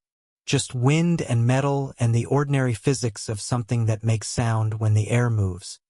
Yolanda says she's never taking them down again. I believe her completely. The last document produced in the entire legal saga was a final release signed by all parties acknowledging the completion of all regulatory and civil obligations. It's a formality, 1 page, essentially a handshake in paper form. Gill signed for the resident coalition. The HOA's new attorney, a homeowner rights specialist Victor had retained, a deliberate choice signed for the board. Sandra signed for herself. The date on the release is a Thursday in April. I don't have a copy of it. I'm not a named party to the final release, but Gill sent me a photo of it. I saved the photo. I know it exists. That's enough. The neighborhood in the year after everything is different in small ways that I notice every day. The compliance notices stopped. The Saturday inspection walks are gone. The Facebook group is warm and slightly chaotic and full of lost dog posts and borrowed ladder requests and someone's ongoing attempt to organize a neighborhood-wide movie night, which has been rescheduled 4 times and will probably happen eventually. Priya grows tomatoes. Miguel grows everything. Frank and Eleanor's lavender is coming in. Victor runs monthly open board meetings that 10 to 15 residents attend. He publishes the minutes within 3 days. He answers questions directly and without deflection. He made one rule at the beginning of his tenure that I think about as a kind of charter. The board works for the neighborhood, not the other way around. He said it at the first meeting and it got applause, and he seemed mildly embarrassed by the applause, which is exactly what you want from someone running anything. I received, in early summer, an invitation to speak at a statewide HOA governance conference. Attorneys and board professionals and state regulators, a room full of people who work in this space. They'd seen the coverage, read about the case, wanted to hear what the process had looked like from inside a neighborhood rather than from outside a regulatory office. I went. I brought my folder, the physical one, the binder I'd started keeping copies in when the digital file felt too abstract. I put it on the podium. I said, "This is what documentation looks like. This is what it produced. Here's how you build one." After the conference talk, a young woman came up to me, maybe 28, clearly anxious, clearly in the middle of something. She said, "I'm at the beginning of this. I just started a folder." I said, "What's in it?" She said, 3 months of photos and 2 emails. I said, "Keep going." She said, "Does it actually work?" I thought about my driveway, about Frank's garden, about Rosario's kitchen and Miguel's squash and George's flag pin and Yolanda's wind chimes in the east wind. I said, "If you build it right, yes, it works." She nodded. She didn't look less scared, but she looked more ready. That's all I could give her. It turned out to be exactly what she needed. I moved a piece of furniture around in my house last fall, rearranged the living room in a minor way that opened up the space near the front window. From that window, if I sit in a particular chair, I can see my driveway. Just the driveway, concrete, oil-stained, open. I didn't arrange the chair to face it. I just moved the furniture and it happened to be there. But sometimes in the evenings, when the light is right and Captain is on the couch and Lily is doing homework in her room, I sit in that chair and I look at the driveway and I think, mine. And it's not a battle cry. It's not a declaration.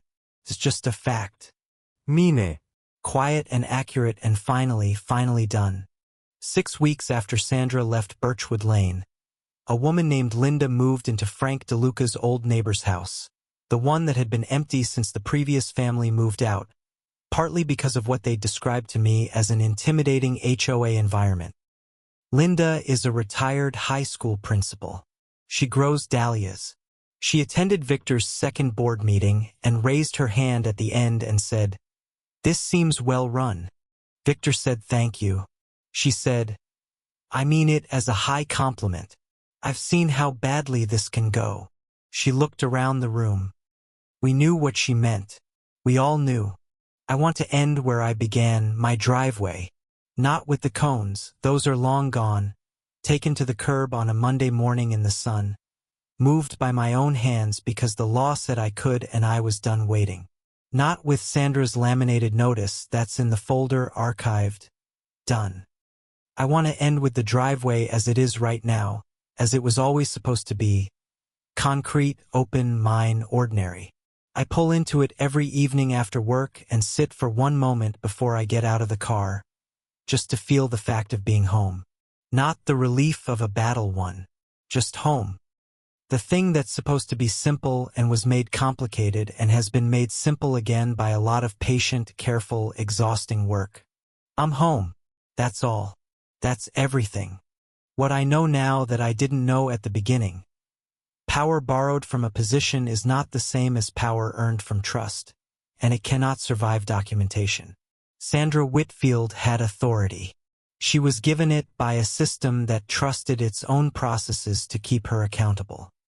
When she abused it, she counted on the isolation of individuals and the weight of the institution to protect her.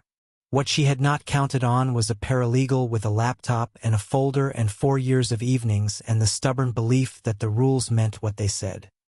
She had not counted on Frank DeLuca bringing a manila envelope in his BOLO tie. She had not counted on Rosario writing down every word the moment the door closed. She had not counted on a community deciding, one by one and then all at once, that it mattered. We mattered. We still do. The coneflowers are blooming in my front bed. Purple, tall, native, exactly where they've always been.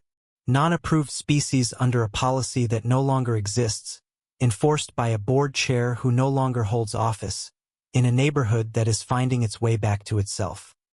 Captain is lying in the sun at the edge of the driveway. Lily is at swim practice. I am standing in my own front yard on an ordinary afternoon, looking at nothing in particular and everything that matters. The street is quiet. The wind chimes are ringing down the block. Frank's lavender is coming in. Miguel's garden is growing. George's flag is on his porch. My driveway is mine. The folder is done. And Sandra Whitfield, who once stood at the end of this driveway with her arms crossed and her smile that meant she'd won, is someone who lives somewhere else now, with a civil judgment on record and a contempt finding and a regulatory history that will follow any future attempt to hold authority over other people's lives. She is someone who learned, at considerable personal cost, that a neighborhood full of quiet people and their ordinary houses is not a kingdom. It is not hers to manage or optimize or monetize or discipline into compliance. It is a collection of homes. People's homes. Ours. Always ours. And if you forget that, if you confuse the authority you've been given with the right to consume what belongs to someone else, the quiet people will build a folder. They will find each other. They will be more patient than you expect and more organized than you can afford. And then it will be time. To Audrey Fan in Sacramento, who wrote me a letter about losing. It doesn't always end the way mine did. I know that. I am sorry. You deserved better. What you did wasn't wasted. It contributed to a world where more people know how to fight, and some of them will win because you showed them what not to do and where the system failed and where to push harder. Your fight was real. Your home was real. You mattered. You still do. To the young woman from the conference with 3 months of photos and 2 emails. Keep going. Date everything. Save everything. Find one neighbor who believes you. Find one attorney who knows this area of law. File with your state regulatory office when you have enough. Be patient. Be accurate. Be more organized than they think you can be. You are building something that will matter even if you don't know yet what it will matter for. Keep going. To my daughter Lily, who sat beside me on the couch eating cereal while the segment aired and said, quietly and without drama, "You were right the whole time, weren't you?" "Yes, I was. And more importantly, so were you. For believing it. For sitting in that car at 6:20 a.m. every morning while I navigated around orange cones to get you to swim practice, and not complaining, and asking me the sharp questions, and reminding me that the thing worth protecting was always simpler than the fight to protect it. You are 11. You are going to be extraordinary." To Captain, who pressed his warm weight against my legs every night and listened without advice. Good boy. Best boy. The most reliable thing in your world knows it. To the coalition, Darnell, Rosario, Victor, Clarissa, Tom, Yolanda, George, Frank. I have never in my life been more grateful for neighbors. Real ones. The kind who show up. Whatever comes next for each of you, you showed me what it looks like when people decide together that something matters and refuse to let it go. I won't forget it. I don't think any of us will. To Sandra Whitfield, wherever you are, I hope you found something worth building. Something that doesn't require other people's diminishment to sustain itself. I hope the quiet life you're living gives you space to understand what you did and what it cost. Not to us, though it cost us, but to yourself. You were smart enough to run a complex operation for 18 months. You could have used that intelligence for something real. I hope someday you do. The regulatory order has been executed. The civil judgment is paid. The consent agreement terms have been fulfilled. The forensic audit is public. The board has been reformed. The elections were held. The fines were reversed. The checks were issued. The garden is growing. The flag is on the porch. The wind chimes are ringing. The driveway is mine. Everything that could be fixed has been fixed. Everything that couldn't has been documented. The folder exists. The truth is on record. The neighborhood is itself again, complicated and human and imperfect and ours, which is all it ever needed to be. I am Mia Calloway. I live at my address on Birchwood Lane in a 1,950 square foot Craftsman, with a detached garage and a wide concrete driveway that I use every single day. I have lived here for 6 years. I intend to live here for many more. I bought this house with everything I had. I kept it with everything I had. It is mine in every way that a thing can be mine. Legally, practically, emotionally, completely. I park in my driveway in the morning and I come home to it in the evening, and I look at it sometimes the way you look at something you fought for, with full knowledge of what it cost and full gratitude for what it is. Just a house. Just a driveway. Just a life. Mine. One last thing. About the folder on my laptop, the one I renamed Done. I renamed it again eventually. Not back to For When It's Time. Not to anything dramatic. I renamed it after the one thing that turned out to matter most, the thing I couldn't have done without and that every person who comes after me will need. I renamed it Documentation, because that's what it is. And that's what saved me.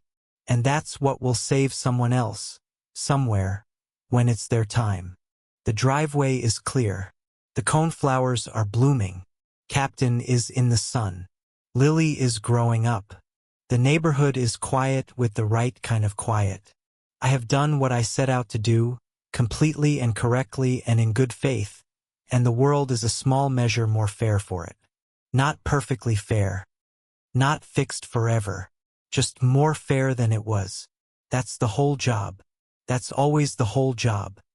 You find the thing that's wrong, you document it until it becomes undeniable, you hold on past the point where it's comfortable, you trust the institutions to do what they're built to do when you hand them what they need, and then you stand in your own front yard in the afternoon sun, and you let it be over and you go back to your life, which was always the point, which was always worth fighting for.